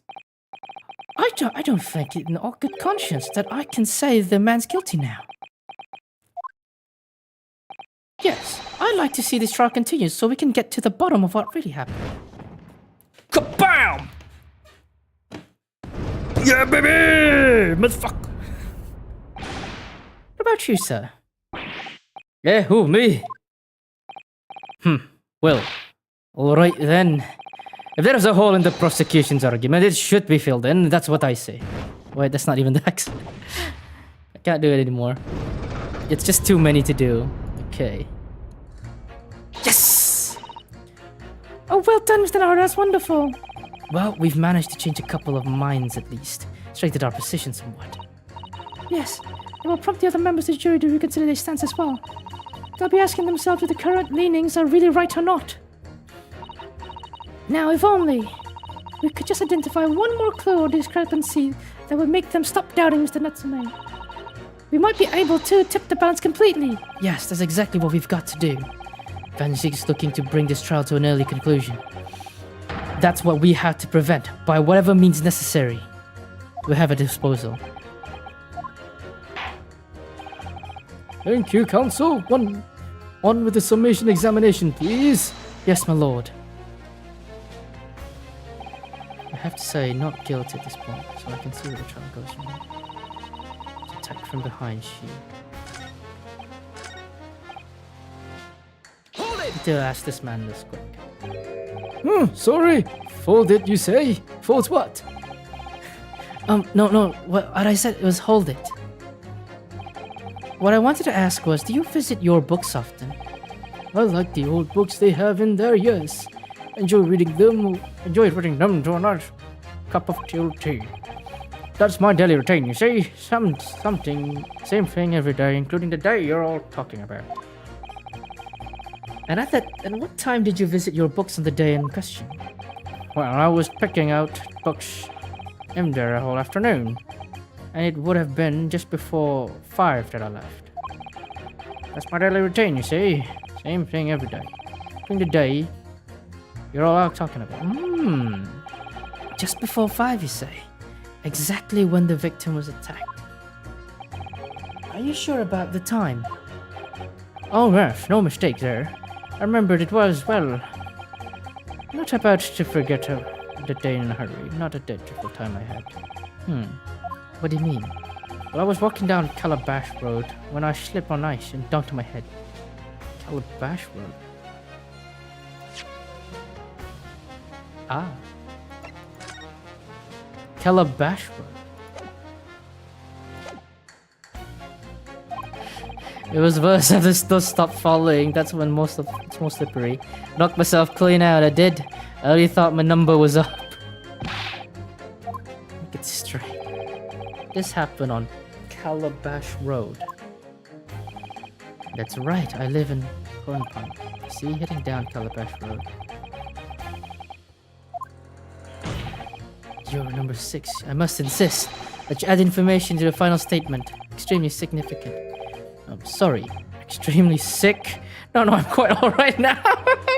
I love this old man. You've changed 2 of the jurors' minds, Mr. Hodo. Yes. Just 2 more to go. Deliver the finishing blow now. It's time to turn the tables here. It's for sure. This is it.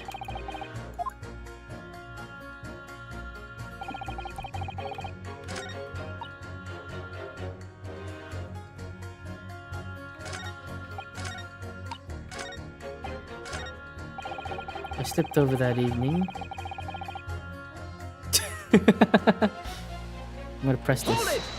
Salah! That was around 5 o'clock, you say. The same time the victim was attacked.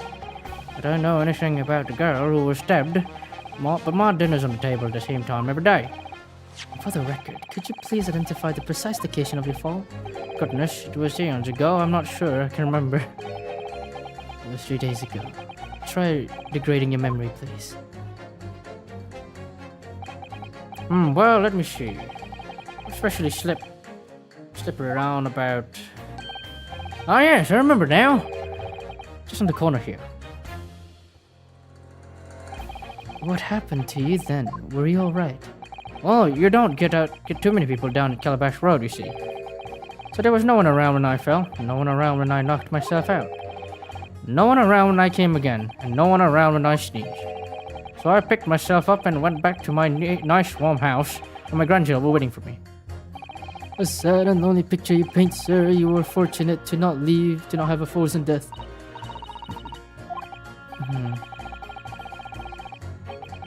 Or worse. Ah yes, one more thing. Were you wearing the same green overcoat on the day in question?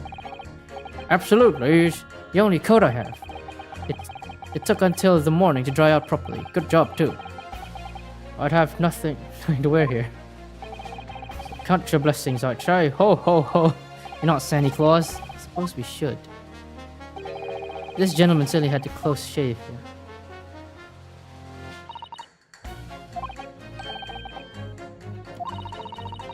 Wait, let me... Okay, I know what to do now. He said that a woman leaned to the left of his words. Hold it! Hey, that's not... I was supposed to click press.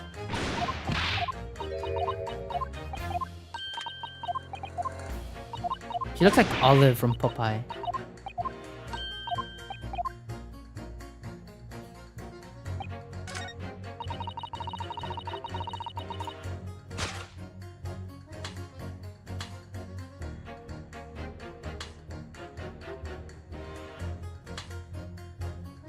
Sleep over that evening myself. Objection! Objection. Okay, works. 2 statements clearly show flaw in your juror's reasoning. A flaw? What are you talking about, counsel? Well, juror number 2. Juror number 6. My, whatever do you mean, sir? I think perhaps the old man didn't hear you. Unbelievable. It's not like I was loud or anything. There is at least one fact of which we can be sure here. The bookshop receipt found in the defendant's room clearly indicates that on the day of the attack, they had been to your books and purchased a number of second-hand titles. He then returned home on foot. But the man says he has no recollection of returning the journey. That's correct. But he does remember seeing someone appear in front of him on the way. Someone in green overcoat who suddenly collapsed on the pavement before his very eyes. Yes, we are well aware of all of this. The poor young woman who was stabbed, obviously. Objection. Can we really be sure of that, madam? My, whatever do you mean? I'm sure you heard the juror number 6 account of what happened to him on that day. That same afternoon, there was somebody else apart from the victim, who was wearing a green overcoat and fell over the icy streets in the neighborhood. Oh my!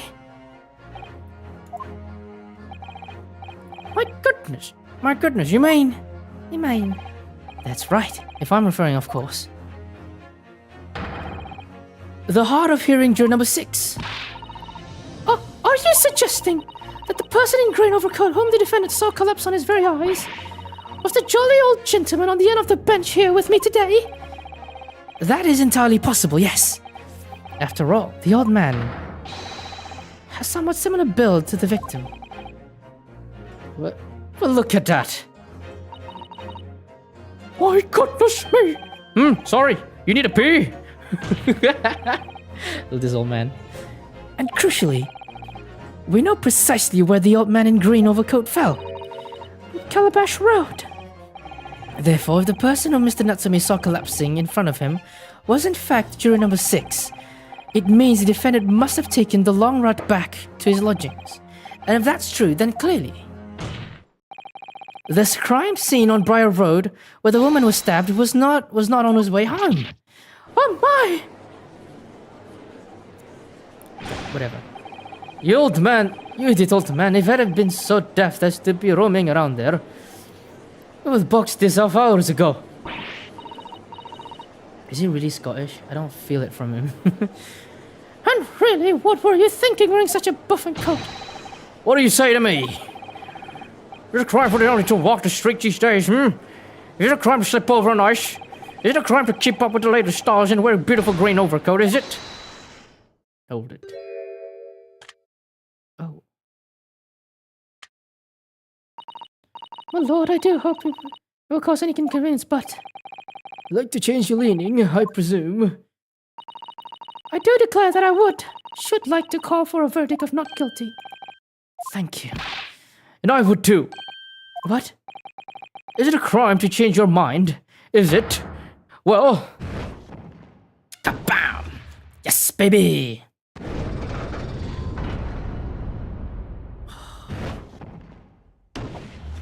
Let's go, baby. Yes! To not guilty. Well, that summation examination is concluded with a rather large shift in opinion. That eyes to, the nose for. The nose, so the nose you have it. Not guilty, they say. What? Which means we no longer have a consensus amongst a member of the jury. The trial will continue. Objection! What objection? You can't do anything, bullshit.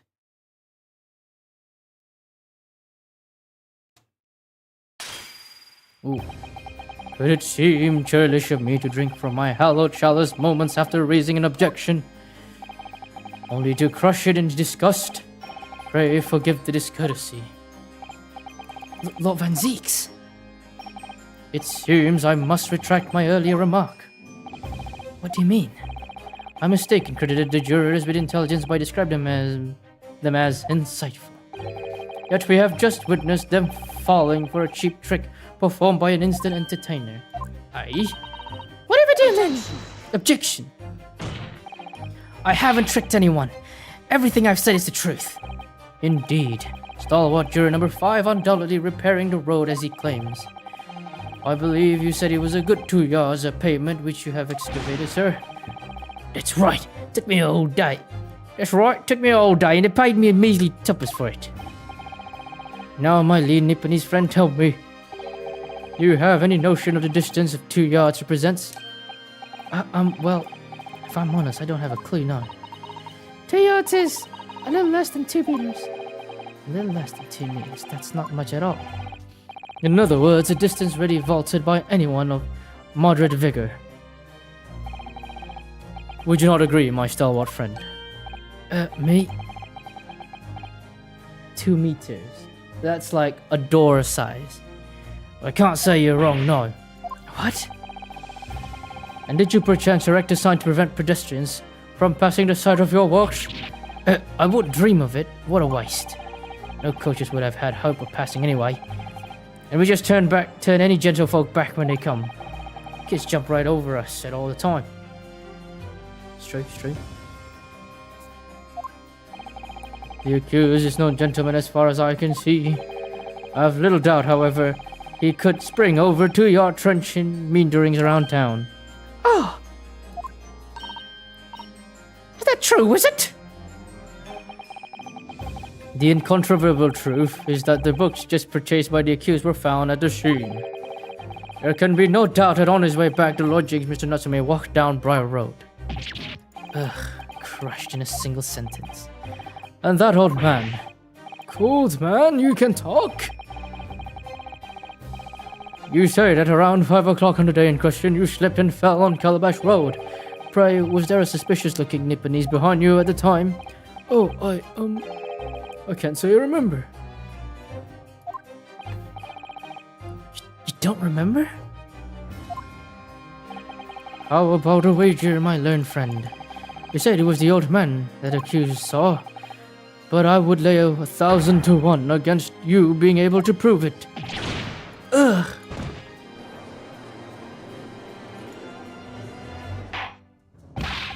Order, Lord Vtuber, explain yourself. My lord, you had such a trenchant argument up your sleeve. Why in the world did you not proffer it during the summonation examination? I wanted to give this young foreign student a sightseeing experience he no doubt came for.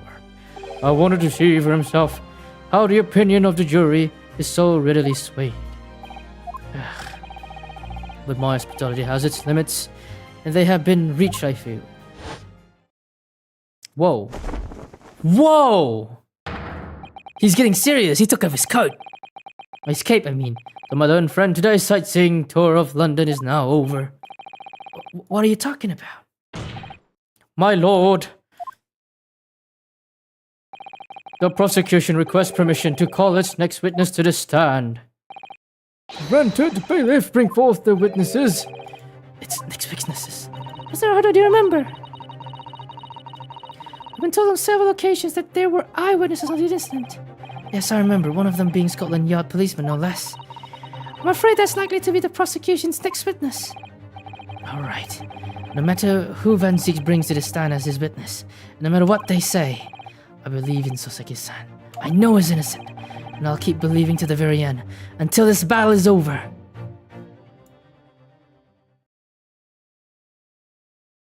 Oh, what a cutie.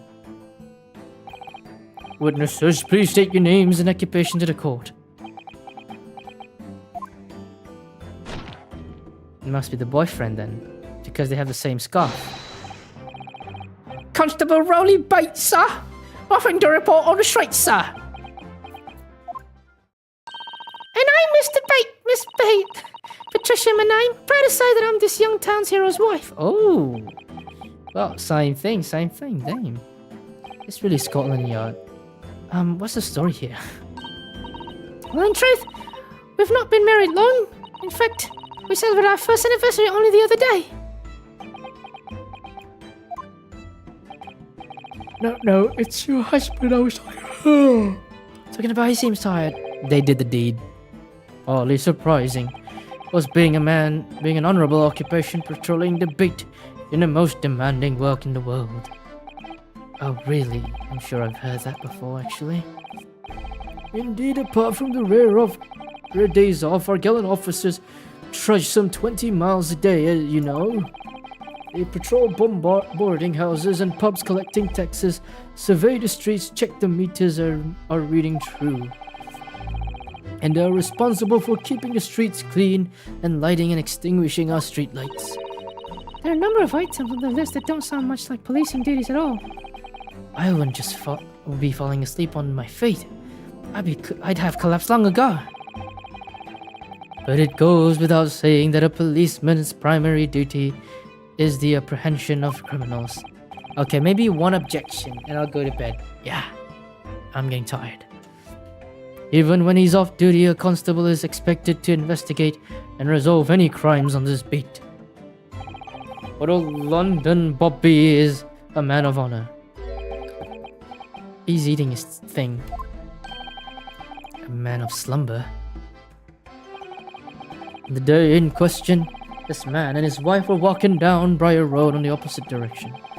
They witnessed the incident as it occurred. Is that not correct, Mr. and Mrs. Beat?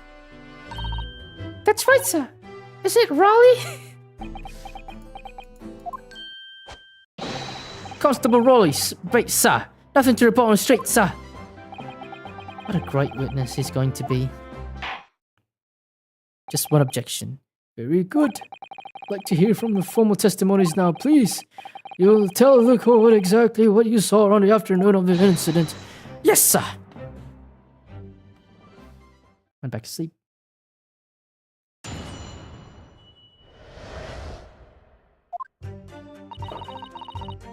It was our wedding anniversary. Wedding anniversary, and Raleigh was taking me out for a meal. There was no time to change after work. Anyway, two silhouettes appeared off the fog on the pavement in front of us. And all of a sudden, one just collapsed on the floor, and the other scattered something before running off. He ran straight over a course, then got help from the nearby police box. It was definitely the Japanese man in the dock. Raleigh and I both saw him as clear as day. Only her? What about him? My testimony, I must say. Oh dear, this policeman is why we're claiming possibly identify Mr. Natsume at the scene. If their testimonies are true, the alternative course of events you established, summation and examination will be quashed. It's death knell, in fact, because that alternative was never viable in the first place. What an unfortunate witch hunting, and on your wedding anniversary too. Oh, I know. But I still managed to go out for the evening with my man. Thank the Lord for him.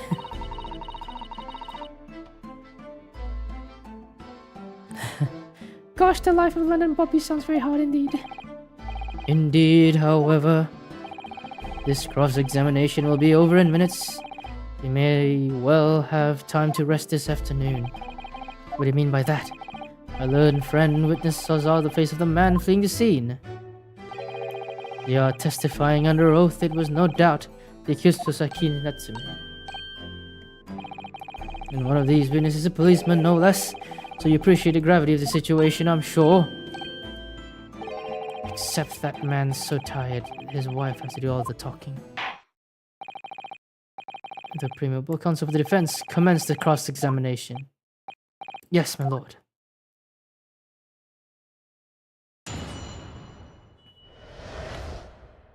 What the witnesses saw.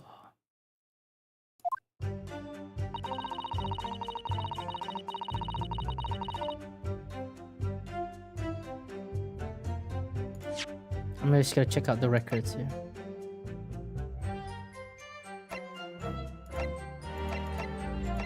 Nothing I can have against anything, but okay. Hold it! No time to change after work, you say? Oh no. A job for a strapping young one and only woman and children and cannot even apply. Well, I think you can probably see why children and the elderly can't do a job, can't you? If one sits down on the ground, doesn't it, darling?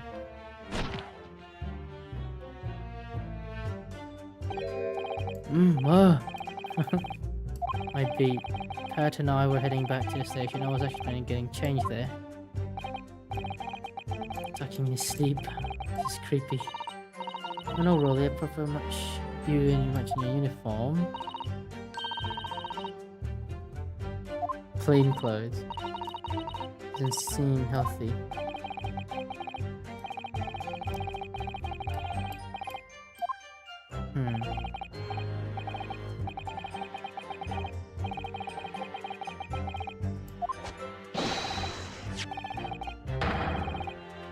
It's my life. As long as I'm proud of this, I'll service it. What's that? What's that now? Warrant cards are proof of the London copper.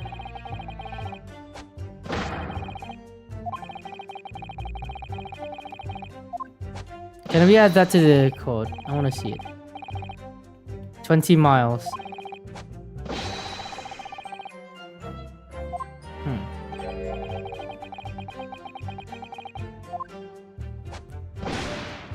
What's oh.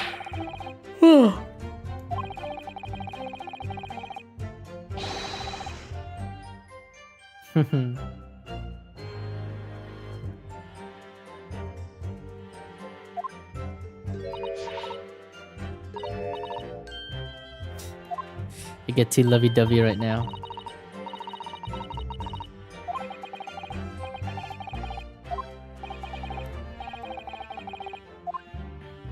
Hey, mate.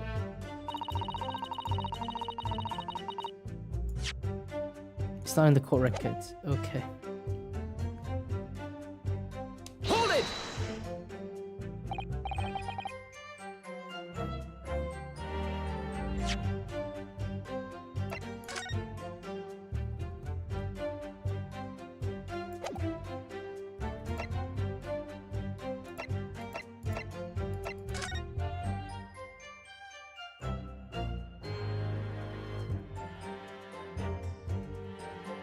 It's him.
Dear gosh.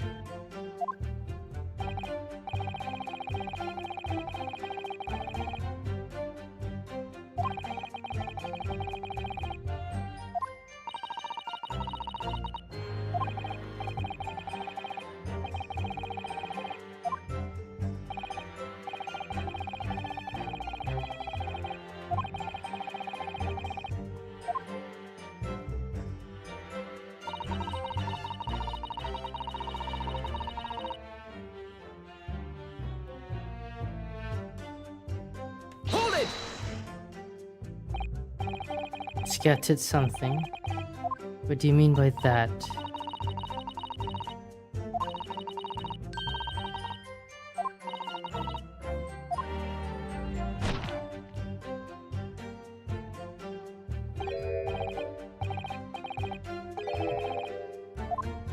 Darn.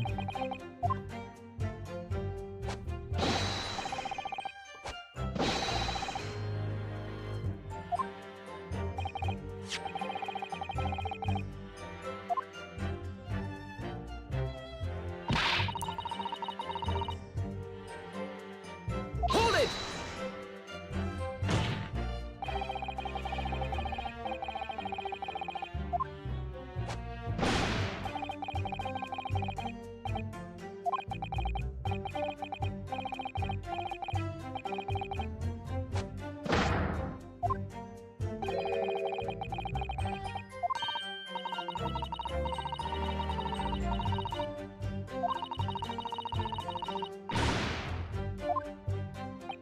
Hey?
I thought it was raining.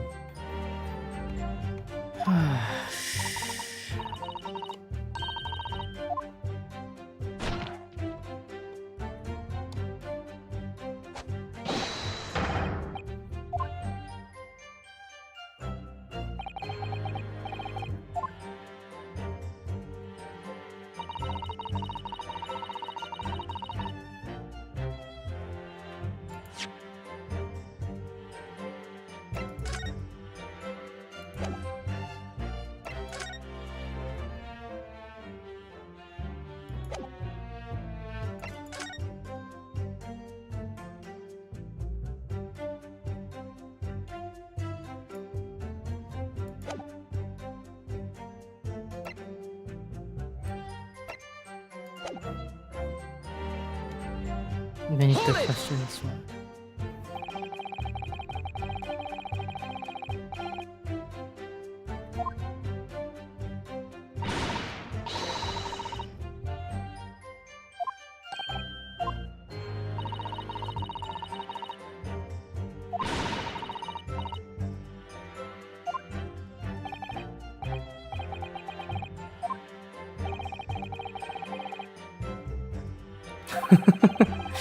No.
Hmm.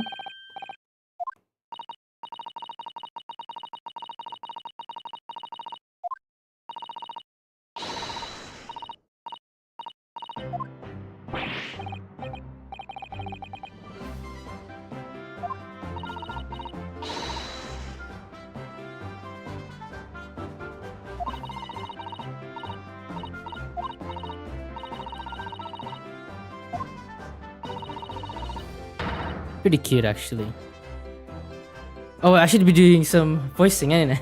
I can say the names of every single one. Every single one. And you dare to question how reliable my testimony is? That will do, Miss Beard. No, it won't do at all! That Japanese lawyer has no idea what I'm capable of. Even if I decide to forgive him for insulting us, don't think for a minute that Raleigh will. I really didn't mean to cause offense. Please put your husband's fist down. Perhaps you would like the opportunity to supplement your testimony, Mr. Bailey. Yet, might that appease you? Oh, thank you, my lord. That will settle things nicely. Won't it, darling? Oh, he's asleep. 4 books?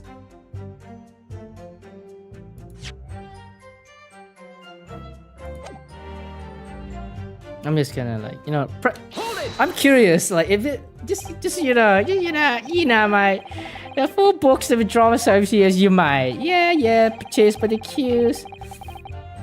According to the fucking thing, it's actually 3 books. Oh no, it's 2 shillings. That's actually pretty cheap in today's time. It's 3 books, bro. And here we have 3 books. Exactly. Bookshop the other day. I've been to the police box for help. I decided to have a good look over the area for a good measure. Well, I did it for Raleigh. And what was your husband doing at the time? He was lying face down in the snow, getting some well-deserved rest. You're gonna leave your husband like that, girl? Dang. Well, I guess I understand that, but dang. I want to ask. So kind of to recount the titles. Yes, here it is. I'd be happy to. Now, are you listening? There was the picture of or the other. What's it yearnings? This is cock. A meal for Gabriel.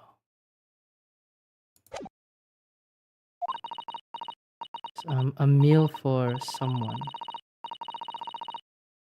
The thing gummy something. What? Gabriel. A thing gummy something. You see? But yeah. Oh well, they were along the lines, I'm quite sure.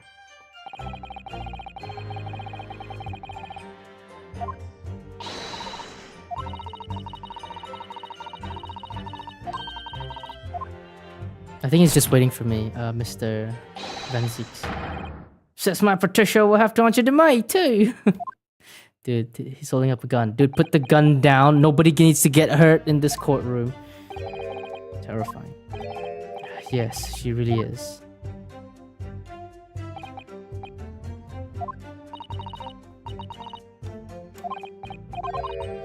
Okay, here we go.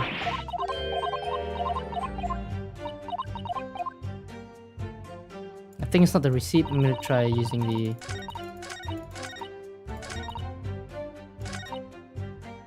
Four books.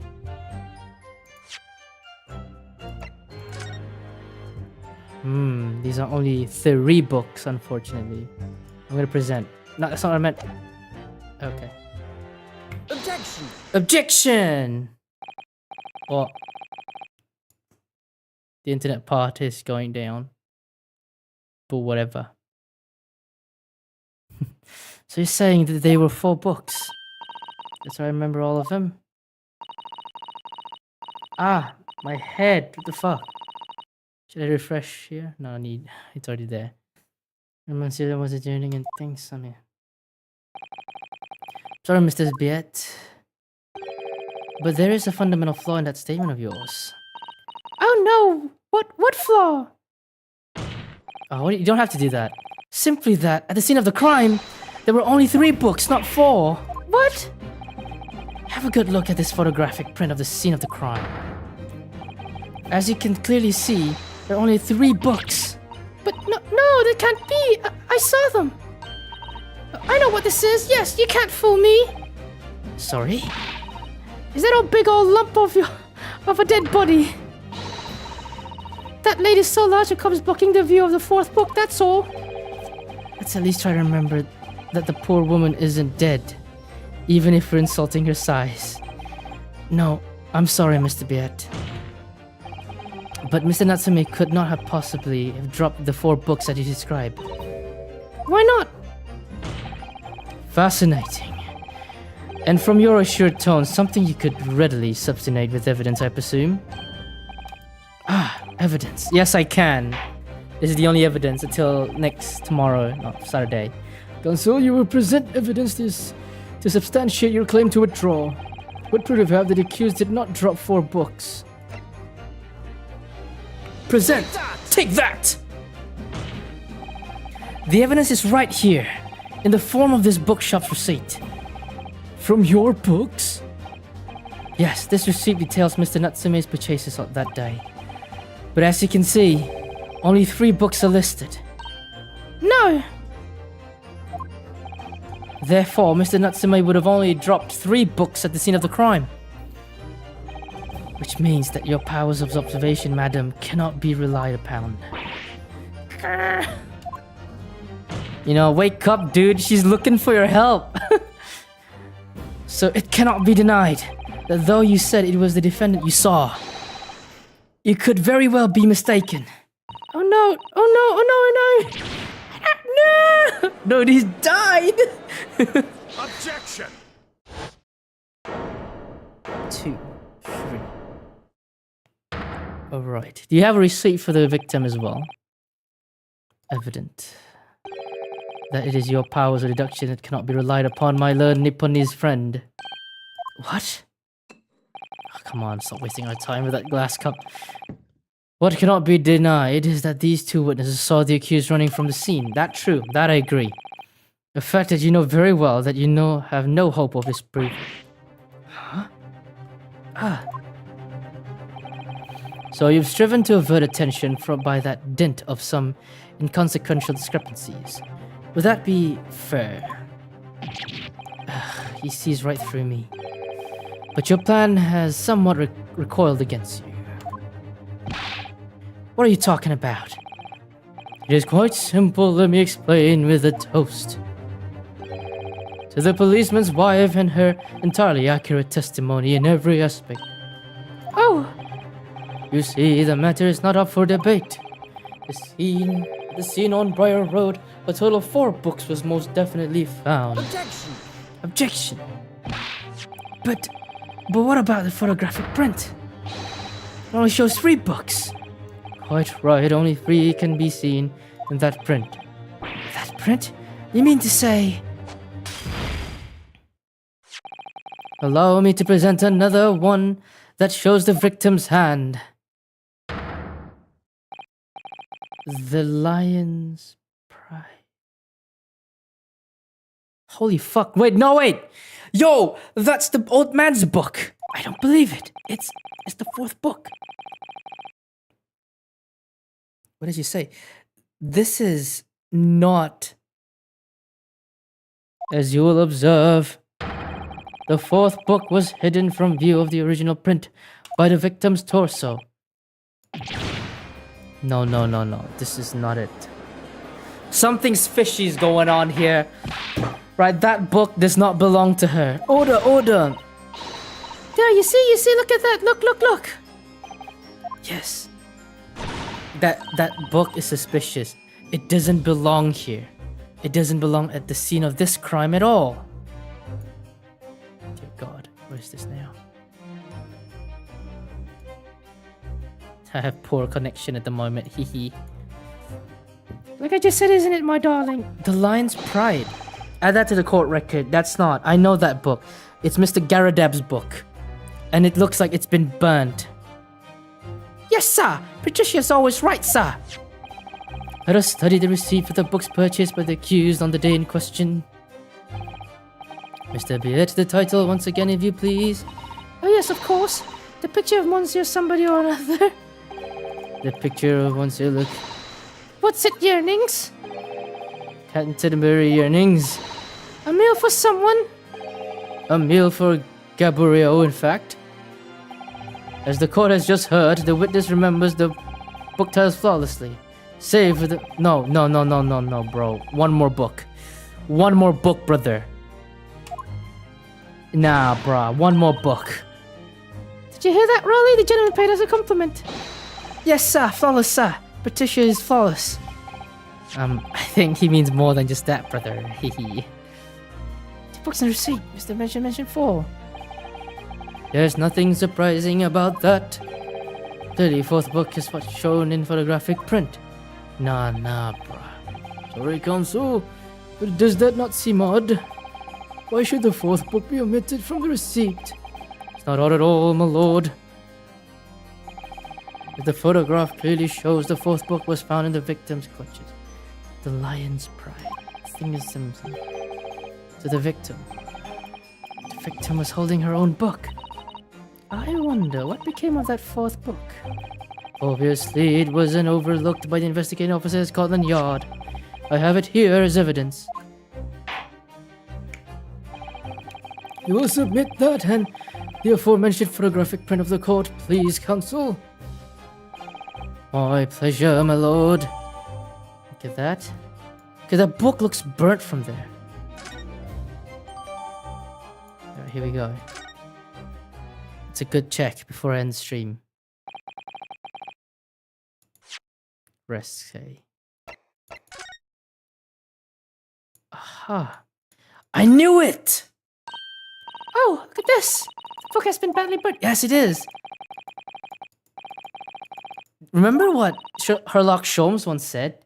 That The Lion's Pride was one of his books. No, wait. Garrett Deb said it was one of his favorite books. A book recently damaged by fire. What does that seem? Yes, it does. It's not the book.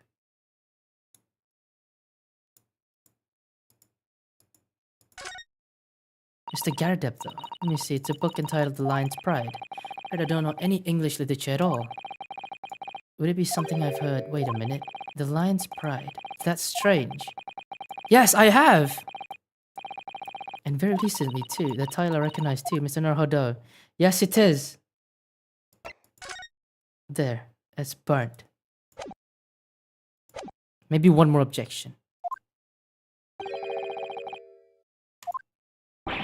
What? Surprise, my learned friend. But your resistance until now has been in vain. Entertaining, yes, but futile. No! I have a fighting chance. The spurious, longer route to the accused lodgings that you tried to establish in your summation examination, intended discrediting the witness powers of recollection in your cross-examination. Futile. To this deny. So everything we said is true? Isn't that right, my darling? Yes, Pat, marry me, Pat. You're already married, man. It's been a year. So perhaps the ladies and gentlemen of the jury would like to reconsider their positions should the court waste any more time on this Nipponese travesty. Or is this the decision you have to make all too apparent already? You have heard all witnesses have seen the evidence. This trial has run its course. Mr. Narhodo, I'm afraid we are in terrible precarious position. I know, but if I fight back in the wrong way now, very well just make matters worse. Think, Rinosuke, think. What do you do now? I need to raise an objection here. I'm not done yet. No, my learned friend, it's over. The last cross-examination was your final chance to establish a credible defense and you failed. The die has been cast. There is no more room for debate. Well, it might be over as far as you're concerned, but... I can't think of what to say. If I may, Lord Van Zeeks, it seems somewhat boorish to close down the debate at this point. In your significant little Ismail must be a lawless hole indeed. For a lowly judicial assistant to have audacity to intervene at a moment like this. Oh. Here I am. To my shame, I'm still a very inexperienced lawyer. So you will have to forgive me, but I consider my assistant's advice essential and her opinions invaluable. Naruhodo! One of this land's great guiding principle is tolerance, so the court will hear you, madam. Go ahead, Mr. Sato, please. Very well, pray, what insight can you give us? What have we all overlooked in this matter that you see fit to pursue further? Well, the court has been presented with no evidence, but only after the last cross-examination finished. I see. And you believe that this new evidence warrants further examination, do you? Mr. Naruhodo, what do you think? It's just possible that this new evidence might be the decisive proof we've been waiting for. The judge is sure to ask for members of the jury to announce their learnings in a moment. And of course, he's sure to ask you to explain what the crucial piece of evidence is and why.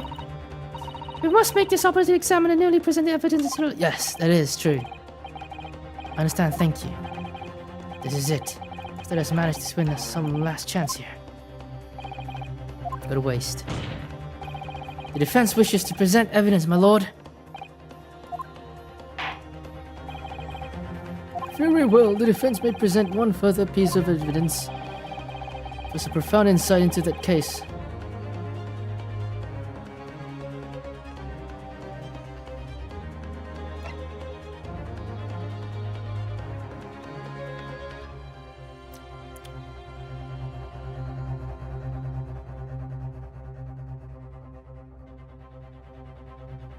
Take that! The evidence in question is, you can see from the newly presented photographic print of the crime scene. The fourth book found in the victim's hand. Objection! What we have already discussed in the fourth book at length. Other than that, it being in the victim's grasp at the time of incident, no significance has been attached to it. Pursuing the matter further would be a flagrant waste of the court's time, as well you know. Yes, I'm afraid. Oh gosh. Let me try to refresh.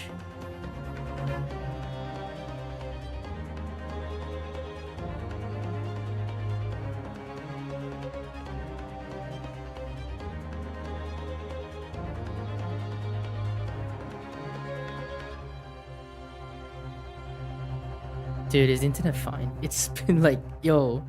Okay, I refreshed a bit. Hopefully it's fine as the time passes. Yes, I'm afraid, counsel, I must concur the prosecution in this matter.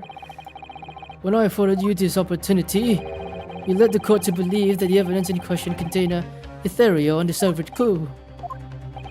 So I must insist that you elaborate, counsel. You identify this clue at once.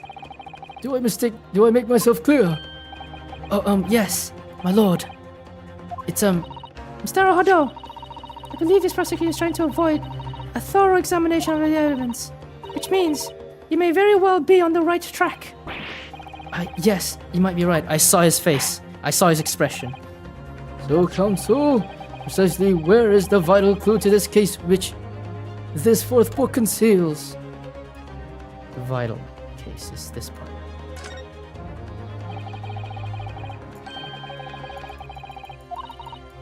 It is.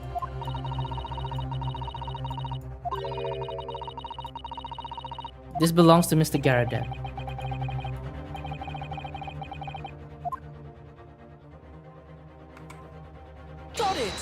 Got it! I would like to ask the court to observe the back of the book in question. The back? What do you... Good gracious! It's been burnt to a crisp! So we have to ask ourselves, why was the victim clutching to what is clearly an unreadable book? It is undeniably an extremely unnatural thing for her to have been doing. Objection!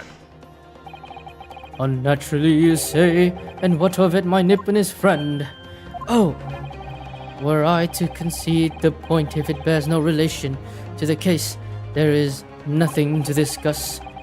So, should you wish to assert that this fire damage is some veiled clue as to what happened that day, pray do you enlighten us all.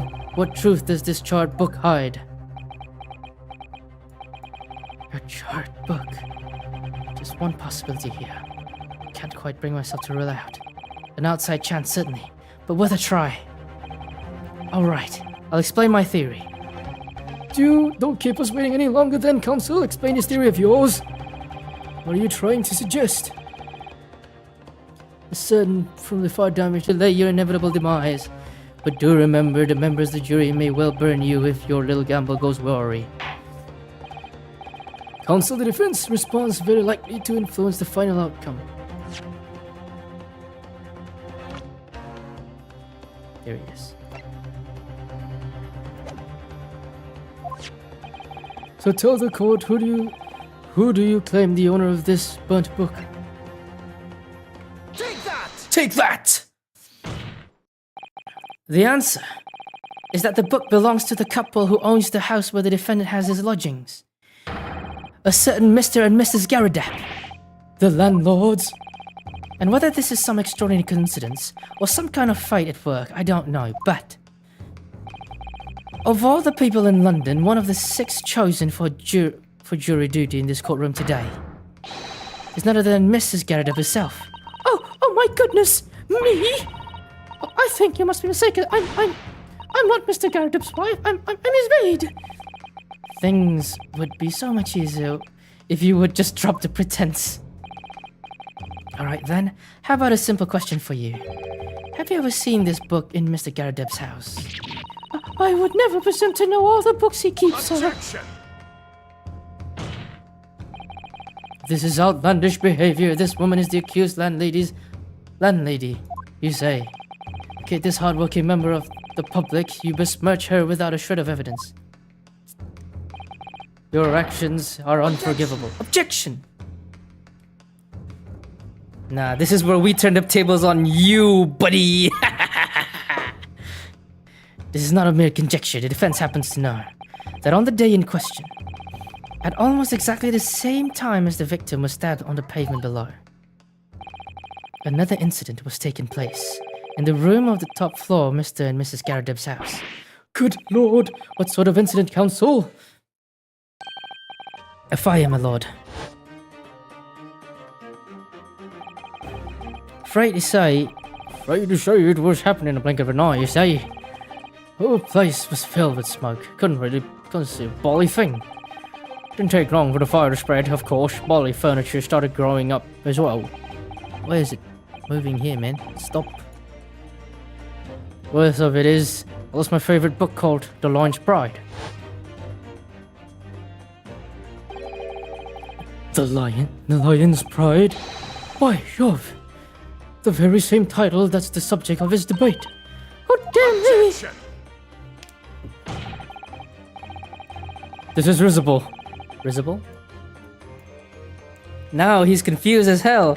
My guy? Proving laughter being... okay, this is ludicrous, eh? Just say ludicrous or ridiculous, man. What's all these big words? All you told the court is that the book by the same name was involved in a fire, in which case it would have been reasonable to assume that it was burnt to ashes. And entirely unreasonable to inferring that it magically removed itself to the scene of the crime. Perhaps it would make more sense if I told you that the cause of the fire was a marital discord. Without going into details, it appears that Mrs. Garadap was considerably enraged. Apparently, she continued to attack Mr. Garadap even amid the flames. Oh, how awful! I can't even imagine being so horrid to the one you love. Can you, Rolly? Absolutely not, sir. My petition would never raise a finger against me, sir.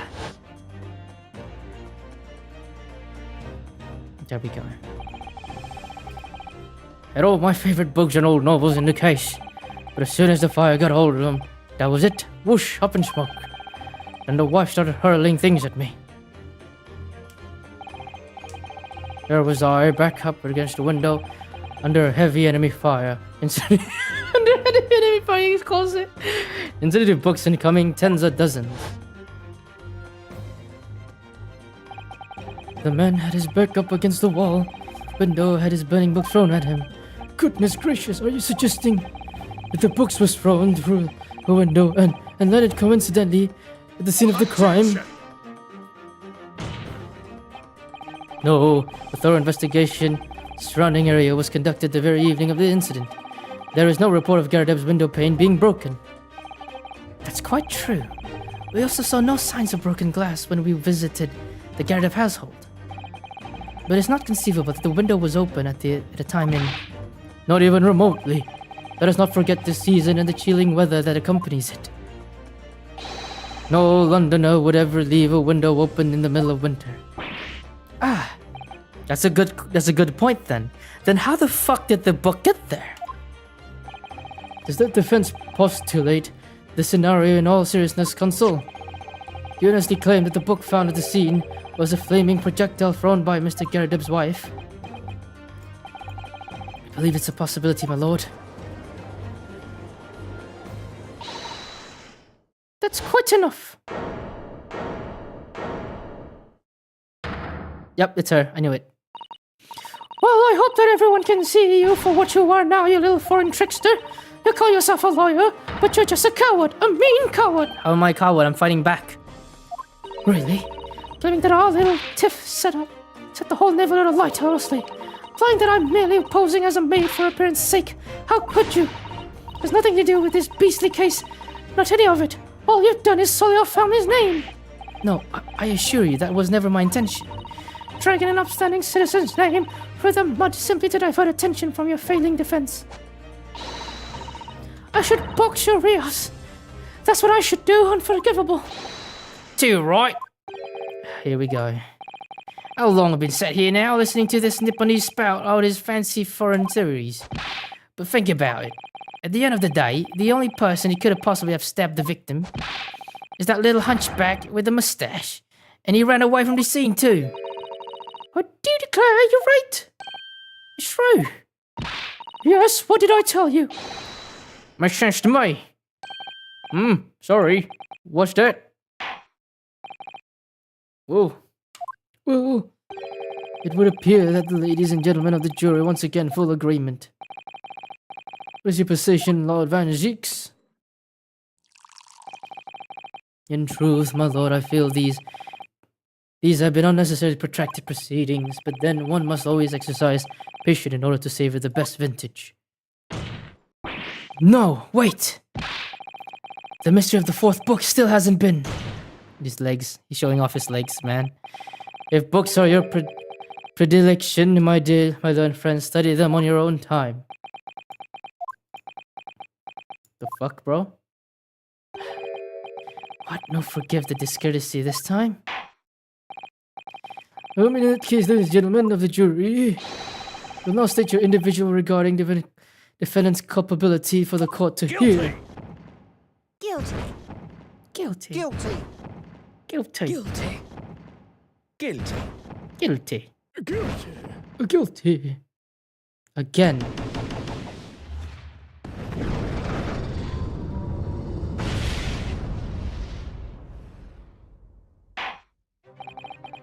Thank you for the ambiguous response. That's twice now, it's over. No, don't give up. Mr. Sato. You've forgotten, the battle isn't over yet. You're not suggesting... Of course, the defense has the right to another submission examination at this point. You can still convince the jurors to change their minds. You have one more chance. I am enjoying this game. I am not stopping. My lord. The defense has to exercise its submission examination. You believe you still have tricks up your sleeve. I don't intend to trick anybody. I intend to uncover the truth. It's time to be your downcast. As long as there's another chance. Stay strong, determined.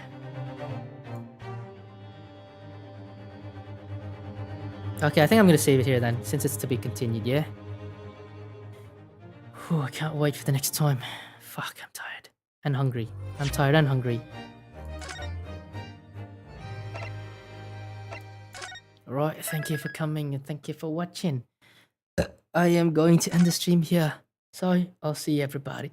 Goodbye.